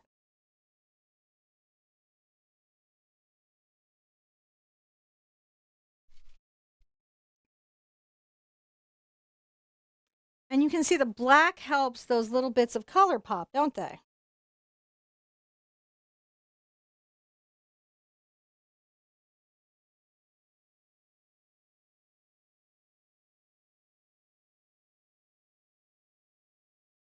I like that. So you're just putting those little things down there to be like, hey, hey, little bit, little bit, little bit.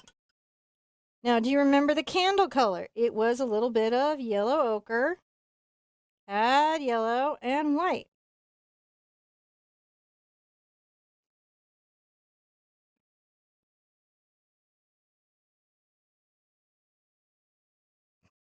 Fun stuff, fun stuff.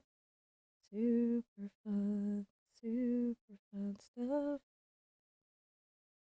Get some green. Come right here. Be like, oh no, some green peeked through.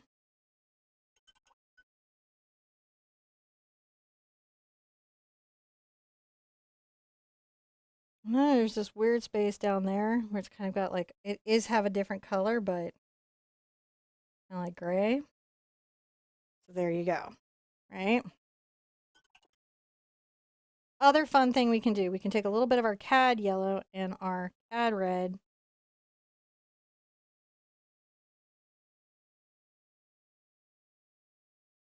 We can imply that in some of this, there is a bit of a glow. It could be picked up on some of those little openings. And if I want to exaggerate it, I'm going to come in and I'm going to put some yellow in.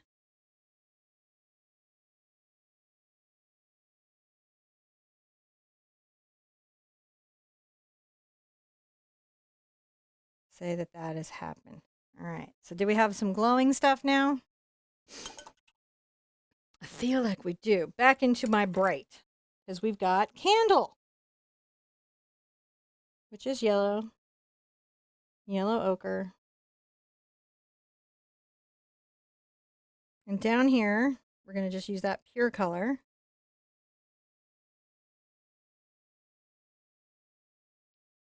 Come up here.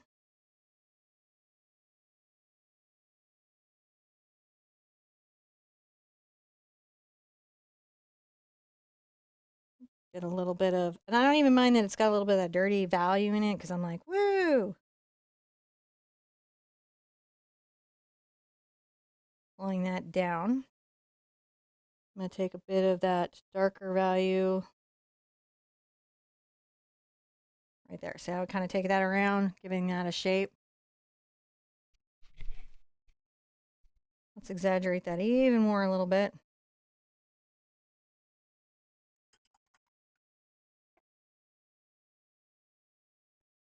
In the last bit of this, I'm going to get my white, my titanium white into that base mix.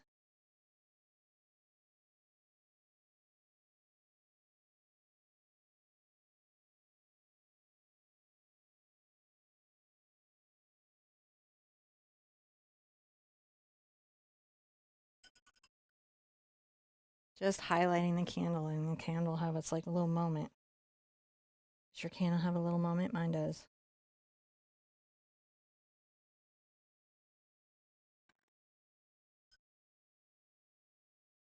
A little bit of white.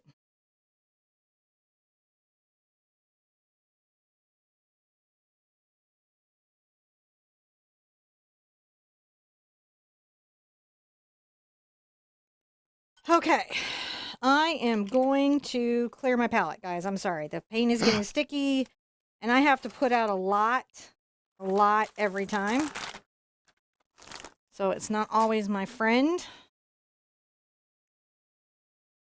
I'll put out some phthalo blue. I'm going to put out all my colors, basically. So if we've got questions, it's a good time to take them. I'll put out my colors. Let's go over and take a look at questions we got here. All right, yeah. Putting out all the colors again is what I'm doing. Some phthalo green. There was definitely like, so how do you know which of these colors to build in that darker layer? That they were asking that earlier. Like, you seem to be putting to know to like darken some of these a little bit, or what is it that you're doing to? When I look at a color, I go, does it have a little more red? Does it have a little more blue? Does it have a little more black? When I see a color, I'm like, what? I try to tune my eye into what is it missing? What does it not have, should have, could have, kind of a thing. I'm just always trying to get that in there. And it's like a little dance of tuning it in and turning it around and getting it all where we want it to be. I know that sounds really esoteric, but like whenever you're mixing a color, if ever you do it from primaries, really all you can do in that primary exercise, and you have to do that in art school, is they give you 3 and then like mix this color, mix that color. Which, by the way, even if you can mix a hue that looks like burnt sienna, it will not mix with other paint the way burnt sienna does. Mm-hmm. You won't get the same colors, which is why we use pigments. But in the effort to understanding how a color is made, you mix these, and then you're always like, more yellow, more blue, more red. You just ask yourself those questions. And as you practice that, I should do a video about this. Yeah. I'll do a video about it. I'll do a video on this. I'll do a video about it because it's really kind of cool, and I think you'd like it. We'll put out some more of my tinting white, my zinc white, whatever you want to call it. All right, so let's rinse a brush. And I'm going to say that I'm going to take this nice yellow up to my titanium white. I'm going to come along this top edge of my glass. More yellow, more white, and I'm going to again come along the top edge noticeably, because goodness gracious, I'm touching the brush to the canvas and I didn't get it all on the toe. Sometimes that'll happen to me is I just don't load the toe enough, and then I'll go to put paint on the canvas and it's like, not working. The trick here is, though, not the highlight, it's the dark color. So I'm going to take a little of my black to my blue, and I'm going to come underneath from the left-hand side, brushing over and darken that. That's going to be super important for it to look like glass. And then underneath here, I'm going to add a very dark value, and I'm going to come down, pulling that down. Now, in between those two, I'm going to get a little bit of my ultramarine, or did I put out my phthalo? I feel like that looks like ultramarine to me. Yep. So you turn your eyes in and you'll be like, that's the wrong thing. I'm going to get a little bit between these two, and I'm going to come in here and kind of create that little glass effect where at the top you see those reflections. I'm going to add my black wick.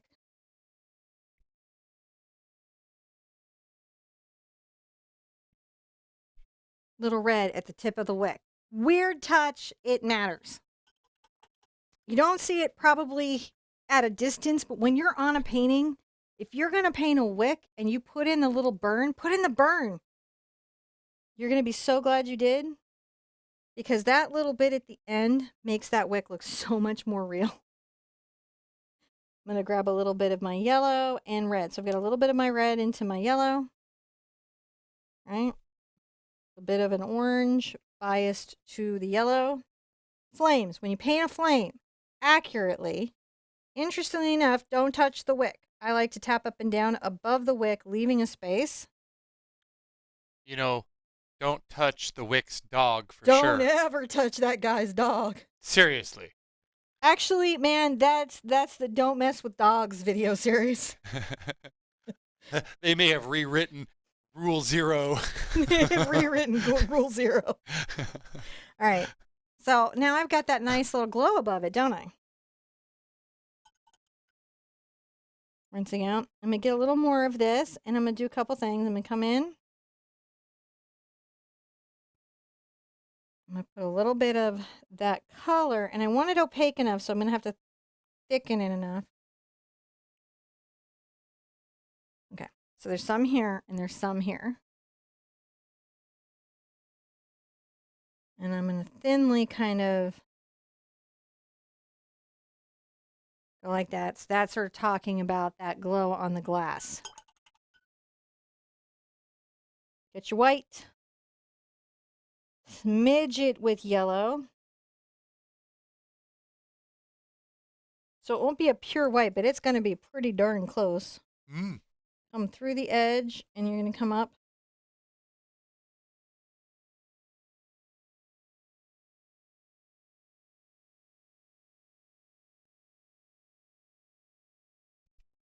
There we go. See how that looks like an actual flame? I do. Then you just go back into your red, yellow. Super carefully on the outer edge. It's kind of hard to do. I've got the issue with the round brushes with the sharp points is if you swish deep to get out pigment, the water comes down and it leaves a weird little emergency drop that it gets for you.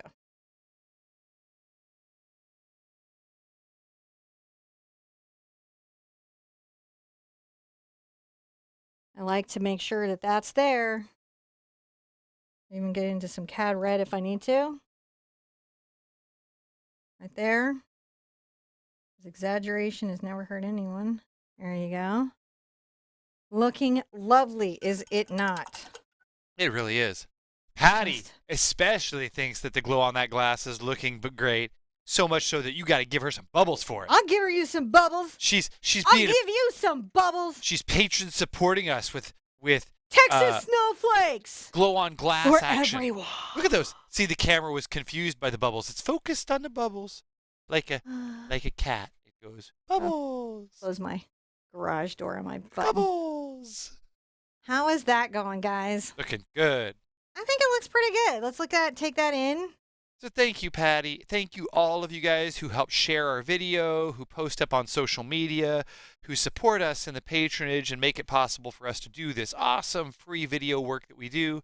Cinnamon and I are, this is as much of a vocation as it is a, sort of fun afternoon thing to do. So we're happy that we get to do this on a permanent basis. Very grateful. Very grateful we get to do this on a permanent basis. I'm going to come back in with a little bit of my white in the center of that. And then just your yellow, come along that edge.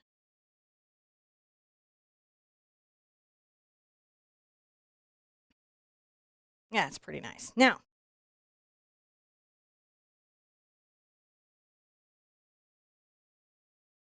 I'm going to tap a little. I'm going to bring out a few little embers because I like those. Like a little ember coming up from the candle. It's a nice touch. It doesn't exist there, but I like it. Magic sparkle? Magic sparkle. You definitely don't want magic sparkles in real candles. No, that would be a very bad candle. Fire hazard. Fire hazard. But in our But this is a magic sparkle candle. We're not as concerned. Now, here is the other reason we do think that zinc is kind of wonderful. I'm going to take a bright and I'm going to get maybe a little blue into my brush. And I'm going to get my zinc, my tinting white, right? And I'm going to load a little of this toned white. And I'm going to come from here.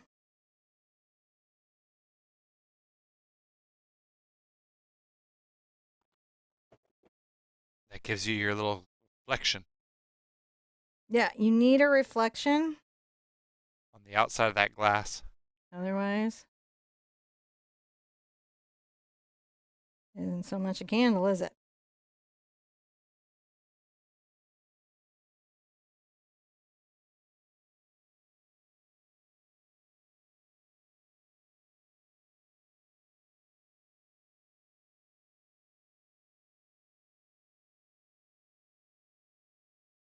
Once you have that one, then you can come into the titanium white. Come down your reflection. And add some pops of highlight to it. See how we're doing here? And that will also help you really see the glass. So how do we feel? Pretty proud of what we got? I'm I'm proud of you. Are you? Because you trapped with me for a little bit I longer, like it. baby. This is pretty good. It looks better than the reference. You think so? Oh yeah. Thank you so much. Could I impose on you since I got to do all these You flowers? want some microwave? Yeah. All right. What you doing over there? So I'll get the microwave. You keep going. Okay. So here, when you go to microwave, Yeah, just it's let fine. me know. You tell me what you're doing next. I'm gonna put out a little cad yellow because I've got to a little burnt sienna. I've got to start putting in the flowers. Oh yeah. You if you start putting in some flowers, you know. This is gonna be like a whole thing, right? The whole. A little burnt sienna so I can tone the green. I got my blue out. And I'll put out my. First, I'm gonna kind of get in some stems. Okay. And then I'm going to come back and start putting in some blooms, and we'll get out the light violet and the magentas and the purples and pinks and get crazy again. Okay. Crazy. You can do that. We're going to be crazy. But until then, I've got to put in some vines. All right. You vine it in. I'm going to add a little bit of yellow to my yellow green.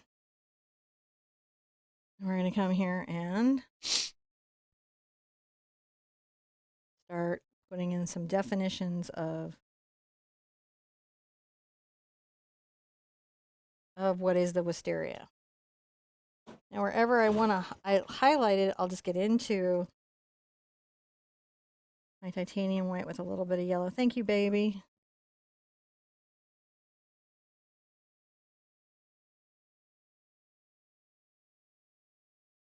And it can be nice to, on wisteria, put out a few noticeable side stems. You know, you do want to stay on the stem of the brush, on the toe of the brush, and you do want to kind of, but just to feel like it's actually wisteria, you'll need those little side stems.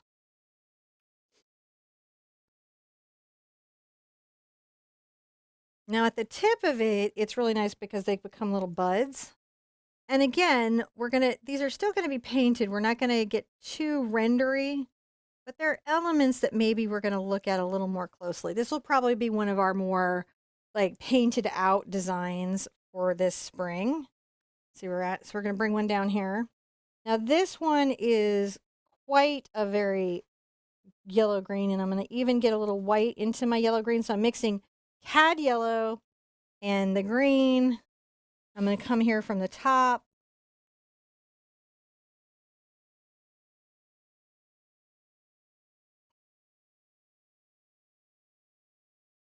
And this is definitely even going to go over our design a bit. If I need to get more yellow and some white in, I will.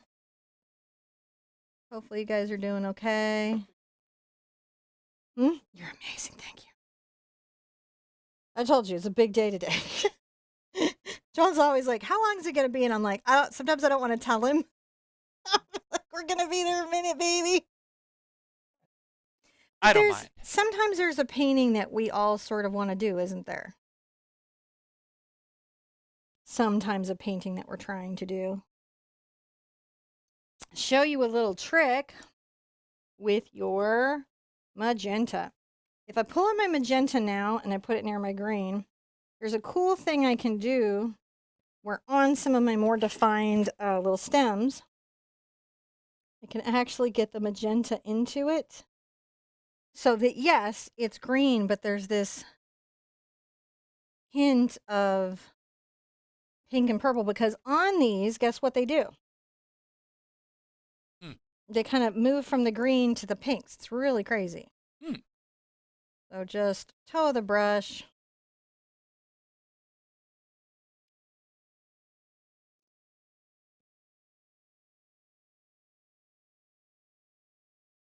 Anywhere that you can put little bits of that out. I mean, we've got lots of flowers, but these little stems will make a difference.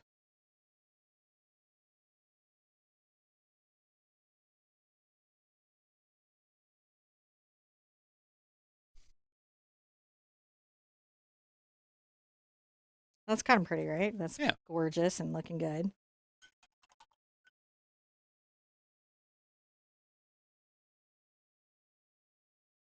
Everybody still with us on the stems? Mm-hmm. Excellent. The stems. The stems.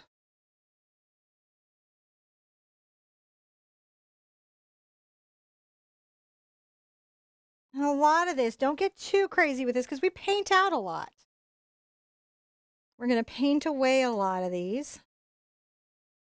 Got to get through all these sticks and stems to get to the Sticks flowers. and stems will paint my painting, but I don't know. I was going to say something clever there and then realized I wasn't clever. But flowers are where it's at.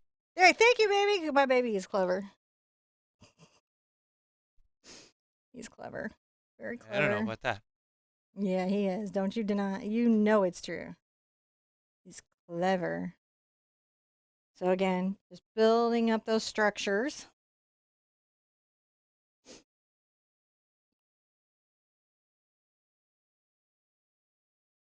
Now this one is going to kind of come down, and I might just really bring that one down, and I'm going to S-curve it. Sorry, I just can't help myself. Know that I should, but I just won't.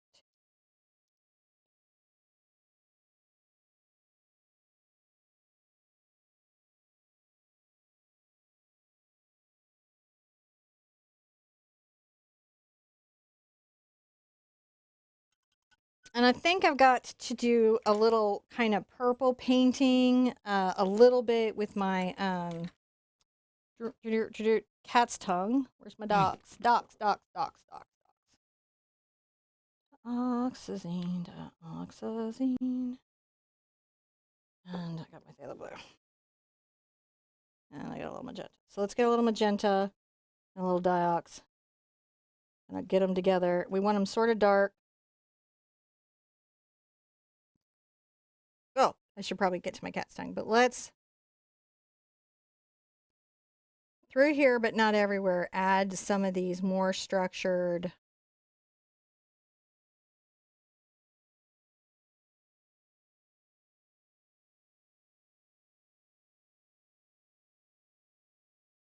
See what I'm talking about? Mm-hmm. Not everywhere. But it's a good time now to put some of these distant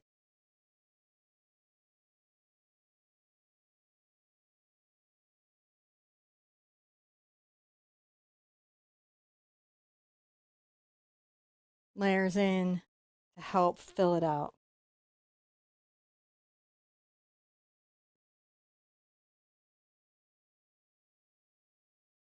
Yeah, keep it into the tinting white, I think. Too much titanium on there. I'll put out my other one, my Graham. I'm going to go through a lot of that. I'm going to switch to a cat's tongue. Let's stop mincing around, right? Mm. Get into that's the zinc white and the Dox purple. And I need to make sure as we are coming down here with all these flowers, there's this deep kind of thoughtful base that's going on.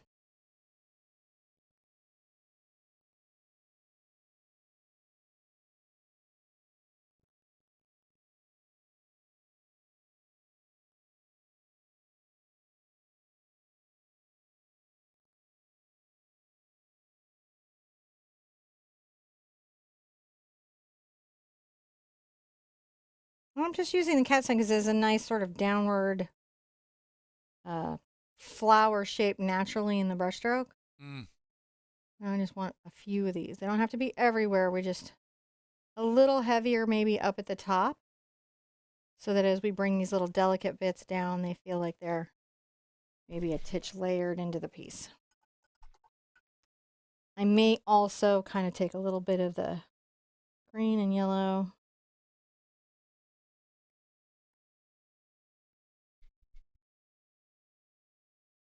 Add some of that into these distant ones that they feel like they're a little less focused, but still part of the compositional theme. So you see, I kind of created that little texture there. I'm going to dry this so I can keep doing the fine stems, and then we're going to be finishing it out. Yeah. So now, again, when the important part here is when you're going between these layers, in order to get the flowers to stack up and not smear, you have to make sure it's thoroughly dry. So just make sure you go through there, thoroughly dry the surface. If you're using a board or use a board, it's fine. Surface doesn't matter. Whatever you're painting on, just make sure it's thoroughly dry. And yeah, that's really the important part between this layer and the next one. As she's thoroughly drying. I'm just pleased with it. Like, I'll see it in the... I like it too. I'm very pleased with it. I'm going to get my cleanest water over here. Do you need clean water? I have enough. I brought 3 out this time, prepared. I came prepared. I took on your Boy Scout, like, philosophy, and I am prepared. So that's the titanium white I grabbed because it's more opaque, and it'll help me get this part of the piece I'm trying to do done.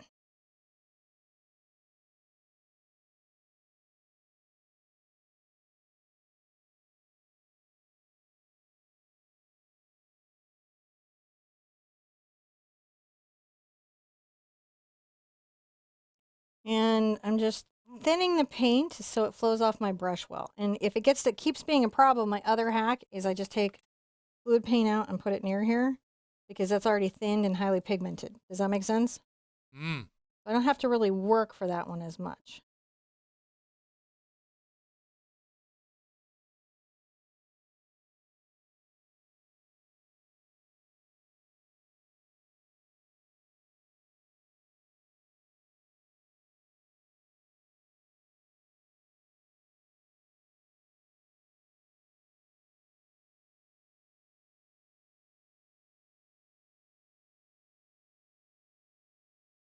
This is really great.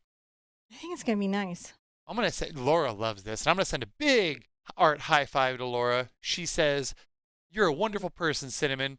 Everyone loves you, and we appreciate all you and John do. Thank you so much, and big heart hugs."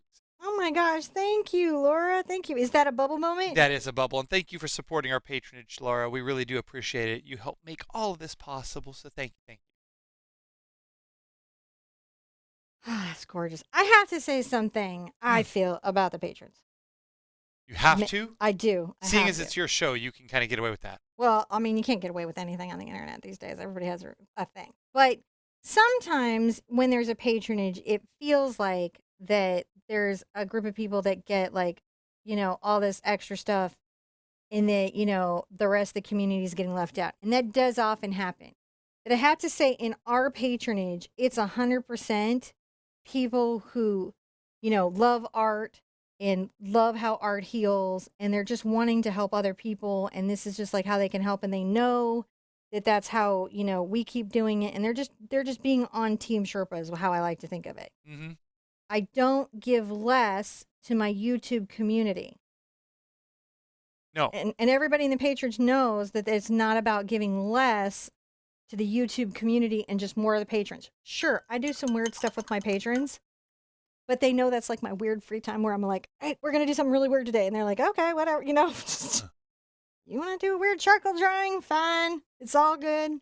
And we do weird stuff and we have stuff going on. But if you'll notice, I'm still releasing just as many videos. And that's how we're doing it. Like, no matter what YouTube does, no matter how they deal with whatever they've got going on, that keeps us going. So when you see somebody do the patronage, know that they're doing it as much for you as me. Mm-hmm. Because people like us really believe that art education is a big deal, and having access to it, no matter where you live or who you are, is huge. But it's not about excluding anyone. And then on that note, I'm going to turn around and give her bubbles. Now that I've got my very detailed, look how detailed my stem is. That turned out great. Dude, I'm going to sip my coffee and bubble my bubbles. Coffee. So these bubbles are for all the heroes that make sure that we are able to drop art and make sure that there's constant, ongoing YouTube videos. Right now, when you see these things happening, that's why there's going to be 30 days of videos every day in April for Acrylic April. Could not do it without it. Mm-hmm. So when you're sitting there in the biggest, most amazing beginner daily painting program that has ever been offered on the internet, this April, starting April 1st, I'm not kidding, and you participate in all 30 days, and at the end of it, you're like, I'm a completely transformed artist. This changed everything about my life. In your heart, when you're thanking me, also thank the patronage, because they facilitate that stuff, because I've got to write and I've got to design, and it's just unbelievable, and it's all day, and I couldn't do it without that help. So, just saying. Where are you? I'm sipping there my you coffee. are. I didn't move on you. I just got a cup of coffee. You reached over for coffee and you confused my little brain. It went, what are you doing? No. Okay. I just needed that coffee. That's how I get through. You know how I get through? Coffee. Yeah. And I hope everyone's excited about Acrylic April this year. You can join the Acrylic April group now. I mean, basically, people are doing 2019's version right now, or they've continued their daily painting, like Mark Bergeron, who's like on day 2 bazillion D. Technical number.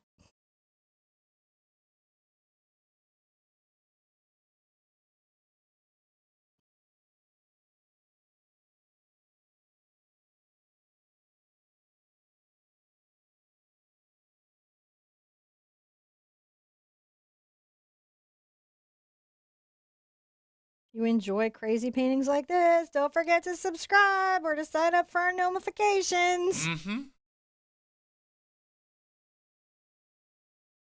Wow. Just get your little. This is gonna take no time. Just to go. Boop, boop, Like boop, get the once flower. they start to go in, that'll probably be. I consider that sometimes to be the cake of the lesson. It is the Cake. icing on the cake. Icing. Well, I guess you're right. That's icing. Although for me, I cut the icing off and eat just the cake because I can't. I can only take a little bit of icing. He's kind of icing weak. I mean, we still love him. I still like icing. I just need a lot less to sate my icing needs. Now, hopefully, what we've got here is more than enough stem to work out the rest of this detail. If we have to throw in more stems, we can always do that on top. Let's put out our flower colors. So at this point now, we're going to stick out our... You could do this without the medium magenta or the violet. I just think that they are going to make some gorgeous effects. And I'm going for that. I'm going for the full everything. And we had already bought these for the hydrangeas. So if you bought these colors for this painting, go do the hydrangeas. If you bought the hydrangeas, this is a good painting to do. And sometimes I do that too. Like if I have you guys buy a new color of paint, I will make sure that there's more lessons for that paint. So at least you have reasons to have the tube. If that makes sense. Yes. So I'm going to take my quinacridone magenta and I'm going to put a little dots in it. I'm going to come over here. And I'm going to make these very small little steps. These are like little buds. What are they? They're buds. They're little buds. And these little stems have little buds.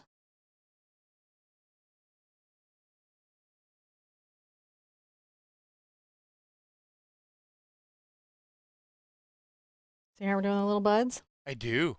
I don't know why I'm like super excited about that, but I am. Well, Laura Patton says Acrylic April changed me forever, and she just gave us a nice big support of our patronage in here. So thank you.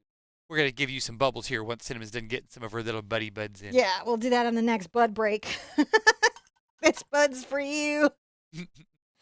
It does though. It changes everybody's life. It really does. I'm gonna take a little bit of the yellow green. Now, last year, your Acrylic April, the paintings were generally from 45 minutes to an hour. Yes. The point of it is if you spend too long in the painting, you fatigue out. I'm adding a little bit of cad yellow to my quinacridone to kind of imply these buds as being a little more closed over here. And so you get a little fatigued out, and by shortening the time restraints on it, it helps you not overdo. Now we're kind of implying those are there. And get a little of this and a smidge of my yellow. And a lot of white, I think. And just a couple of these flowers, I'm going to add a touch of highlight to them so that they look like they've got sunlight on them. You know how sometimes a flower, now I'm just grabbing pure quinacridone, it's good to give flowers lots of dimensionality. When you're painting them, it'll help them look more real. I can't help it. Well, that's looking quite nice. Mm-hmm. Quite nice. All right, bubbles and sippy sippies, because we're getting through, and I mean, it's going to go quite fast now. It's all the goodies now. It really is. Thank you, Laura, and all of our patron supporters and all of our community who's hung out with us through this superly awesome flower painting that we're doing today. It's just, it's so good. It's so fun. And, you know, and you want to make this kind of painting easier, do acrylic April with me this year. Do a 2020. It is going to be amazing. When you guys realize the work that we did to make this happen, you're going to be like, that's what you're going to be. Mm-hmm. I declare it. You declare? I do declare it. All right, so I've got lots of little pieces that I'm going to do here. I'm going to get back into this sort of quinacridone mix that I had going. And here at the bottom,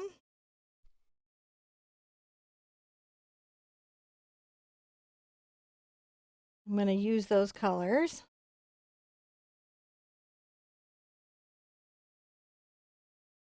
I may even come sometimes and get stuff like just pink magenta. See how that just pops it? Oh, yeah. You can get into there. I love the combo of these two. Look at that. The combo of those two is crazy. And that's actually kind of, it reminded me of what was going on here a bit. So I was like, oh, what a cool way to get that. Look at that. And come right back into this magenta. Makes it easy to do the multi-tonals more than you would think.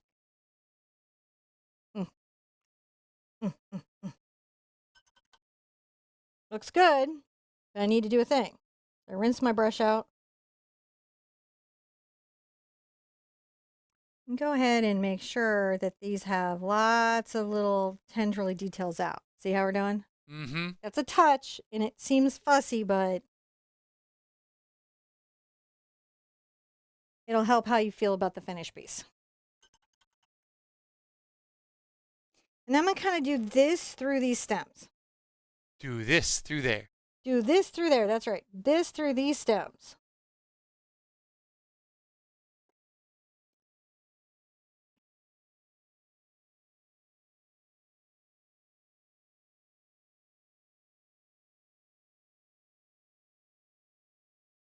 Try to realize that the flowers are 360 around the stem.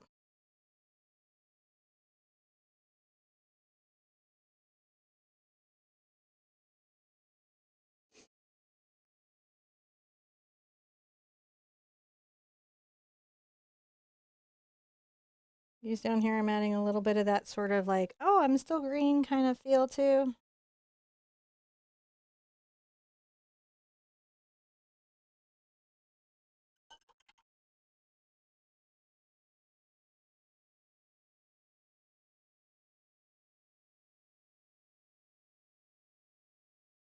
Okay, drop.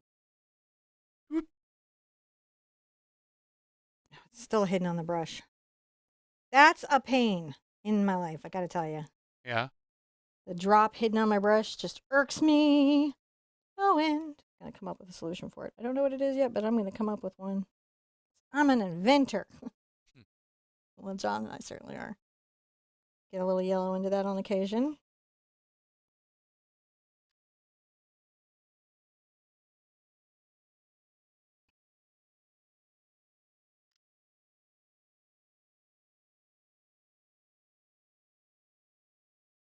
Just a little bit there, right?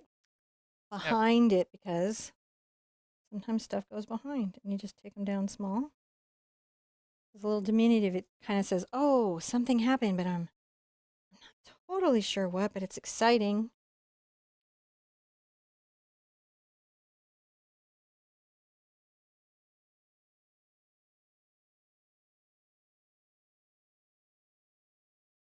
I love building these little things up.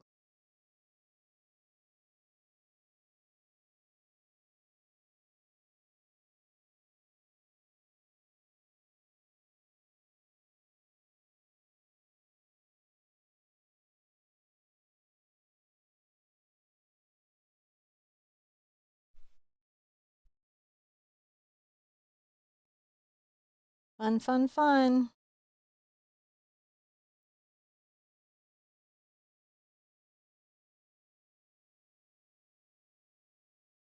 And you can see these little tips are an important part of this plant. Mm-hmm.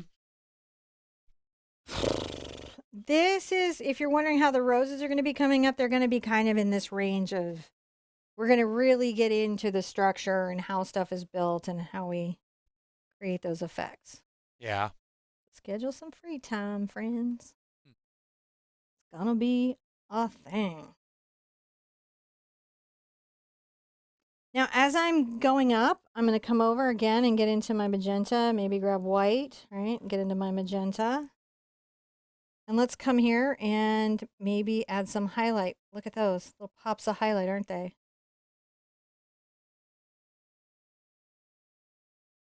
Oh, gotta love it.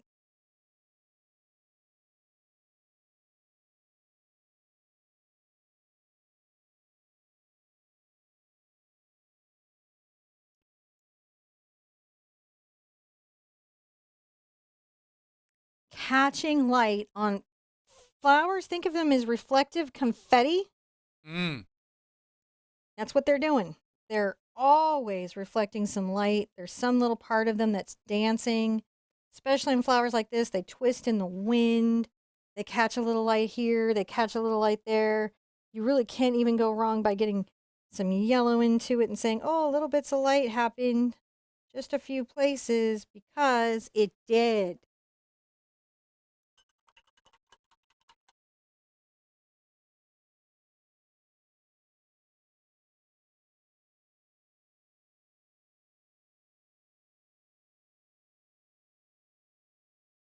And get into your, you can get into that blue there. Aren't those colors gorgeous together? You can see why I bothered you about. I don't generally bother you about stuff unless it's like got a good payoff for you. Yeah. I like you to get the good payoff. And to me, the good payoff is how these two sort of mix together.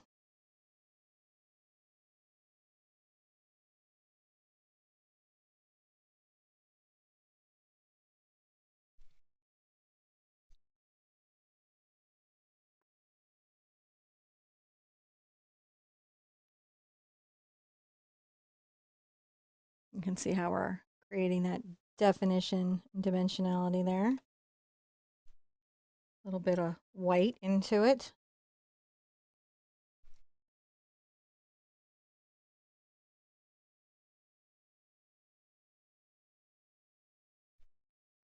A little bit of white into it.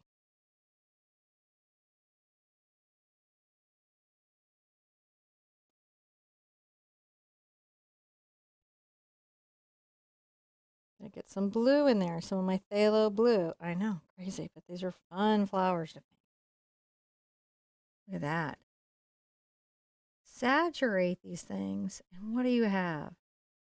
Better than nature's. Look at that. And it pops in that grouping, doesn't it? Mm-hmm. And I can get a little of that blue and my purple, and if I get some of my this white here, I'm going to start getting this subtle color mix, which is like that indigo range color mix.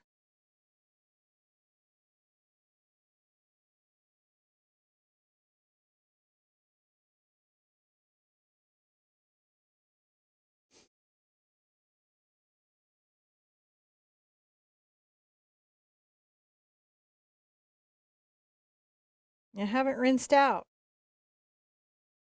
And the reason being,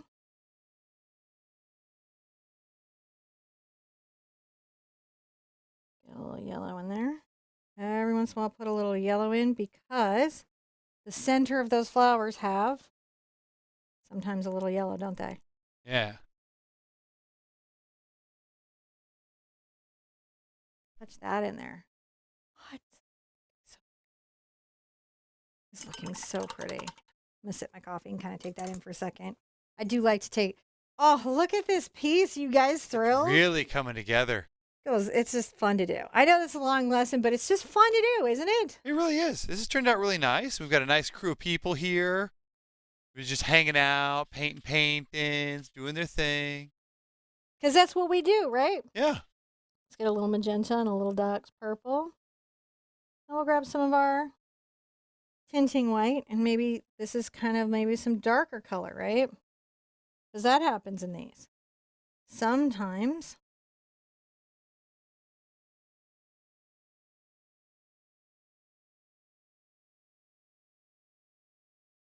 It gets deeper than that. And then as we come up,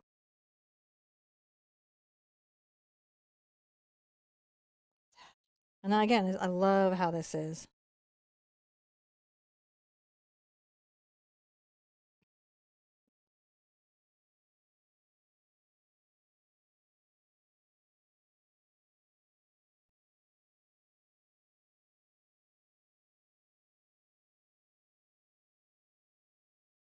Once in a while, I'll drop a little yellow on it.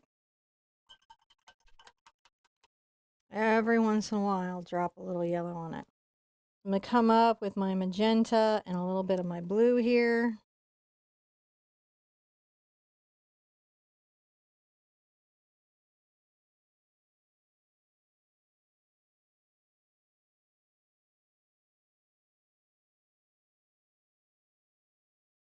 As the petals go up, they get bigger, right? They get more open. Mm-hmm. You can grab some magenta into the mix if you want, and maybe add a little magenta flare to it. Deepen it up. And then I can get the purple and some white. And you notice I'm just not rinsing my brush, am I?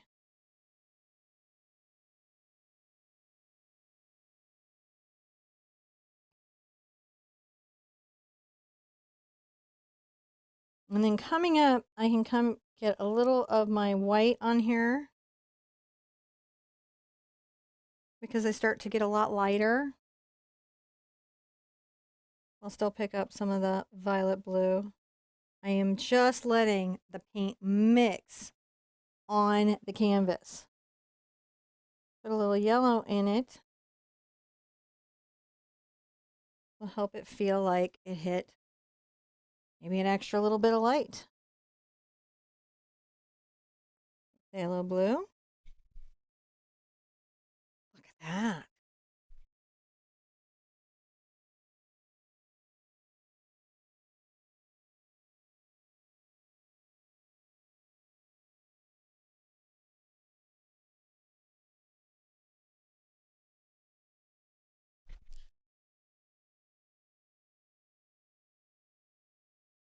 Just nice big flowers, all loose and cute up top.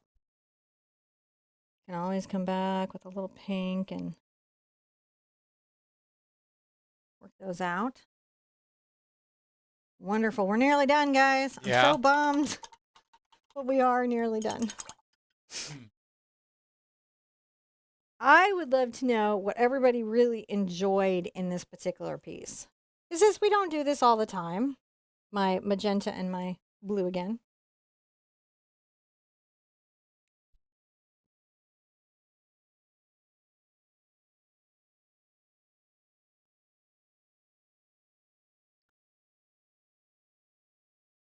Look over here and see what they got. Oh, and hello, Mr. Mark. Mr. Mark just gave us a big art high five. He says, thank you for this wonderful 2 hours of painting today. Plenty of painterly goodness. You're so inspired from this. Really? How's Mark doing today? Really good. He's in here hanging out with us in chat and supporting us as a patron. So thank you very much, Mark. That's really nice of Mark, because he's a member of our design team. He really is. It's a member. Mark and his wife are members of our design team. And Mark is kind of like, if you haven't been in the Acrylic April group, you got to go check him out, because he did the 30 days and just said, why stop? I continue on.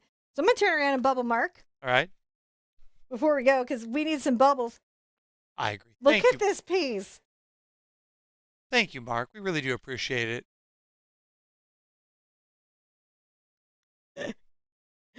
I can't wait till we hang out again. This has turned out really good. Oh, there you are. You're still there. Getting your coffee. I'm getting it. I don't blame you. I'm ready for my coffee. Are you ready for your coffee? You've been okay. Everybody, give John a hand because honestly, has he not been here all day? They're giving me plenty of support over here. Okay, because this just all day is the John stuck here. Not as much as you. You'd be like, you're over there, dude. I'm just sitting here.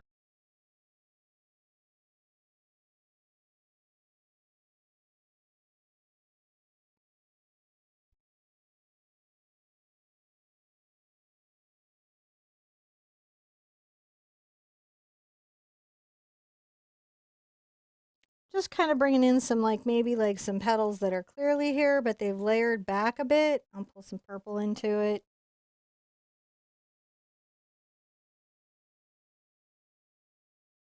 It's fun for me to do. Get some purple in it. You gotta keep them separated.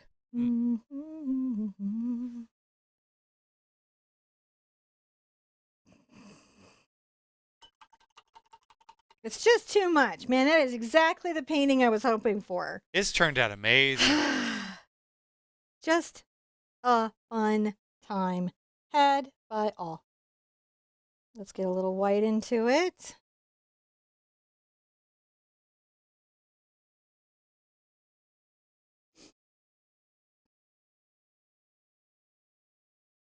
Just a little zinc and purple. We'll go a little more purple as we go up here. There we are. Getting that layering in.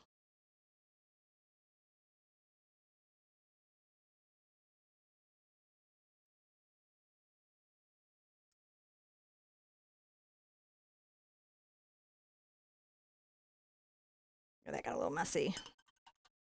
So if ever it gets a little messy and you lose a little bit of your delicateness, here's the trick. I'm going to come back with some white, loosely mixed maybe with some blue. And just over the top, put slightly more thought out petals. And it'll fix the messy bit for you. Gotcha. Some of this magenta. And that'll happen sometimes when you've been doing a brush stroke for a very long time. You will start to get a little messy. And it's just a natural thing that happens. It's a natural part of life. It's a natural part of growing up as an artist. I'm going to get a little of my magenta, yellow, and white. And a couple of places, I'm going to add that bit of color because that just implies a bit of sunlight, doesn't it? Yeah.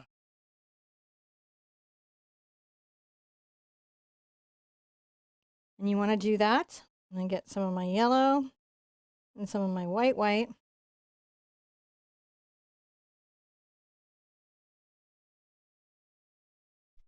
Where you think bits of the yellow heads would be peeking out, it's nice to add them. Maybe there's a little flower head that's facing you, and it's good to add it. And honestly, I think we're good. Yeah? What do you guys think? I think it turned out pretty amazing. Look at that and evaluate. I'll get that. Wisteria lantern. That turned out really good. Is that not just romantic? Amazing. And hopeful and optimistic. I think the things that we hang on our wall, there's two things that happens in art. I think that in art, we process through our feelings. And, sometimes that, creates lots of different art. Like not every piece I make is happy. Because I have to get some feelings out and I have to process through them and I have to create that kind of conversation with myself and my spirit through the canvas. But I think this also, the things that we look at on our walls, the images that we take in really impacts our well-being, or just general holistic well-being. So I think it's important to do paintings, even as you're going through anything, just that are uplifting to you and raise your spirits and pull you up to maybe your best thought or your best self or a quieter place inside. And so to me, images like this are fantastic because there's so many things about it that just symbolize spring and rebirth and light and spirituality and, our kind of ongoing connectedness and all that stuff. Anyways, you know what I mean? Just whatever it is for you. I don't want to impose my thing on your thing, but it does. And so I think it's important as much as all the kind of art we make to make really beautiful pieces that just lift us up. And yeah, they look great in our home. Doesn't make them any less fine art just because it matches the sofa. You just happen to have a very tasteful sofa. All right, I'm going to sign the painting. I just had to say that. I know that was a little weird, but I had to say it. I think that's a good thing to say. I'm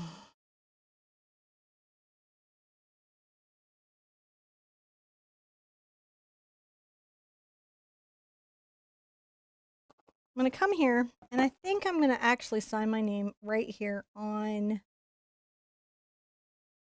the lantern. But I'm doing it with this green because that'll really match kind of in with the whole piece, doesn't it? Yeah.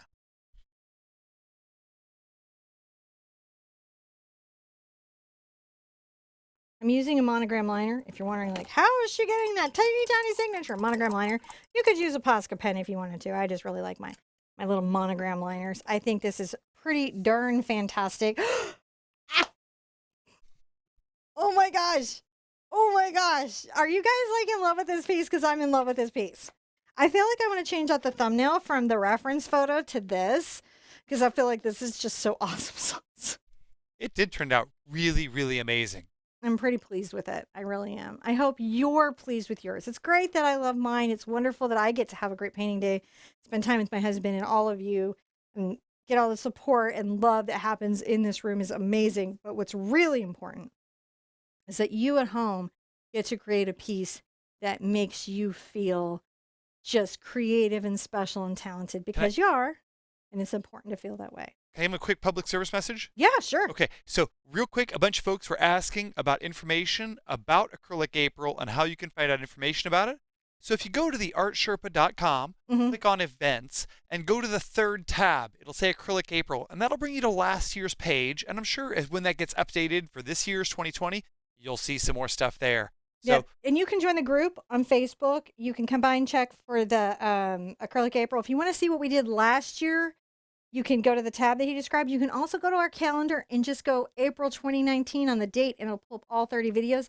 Plus, there's a playlist on the website. And there's a playlist here. And there's a group, and I just keep records and everything. And then I got a Pinterest board. I'm kind of about it. And yeah, it's a good time to get it because we'll have lots of cool opportunities for everybody. And yes, please check out Acrylic April because I think you're going to love it. Be good to yourself. Be good to each other. And I want to see you at an easel really soon. Bye-bye. Bye.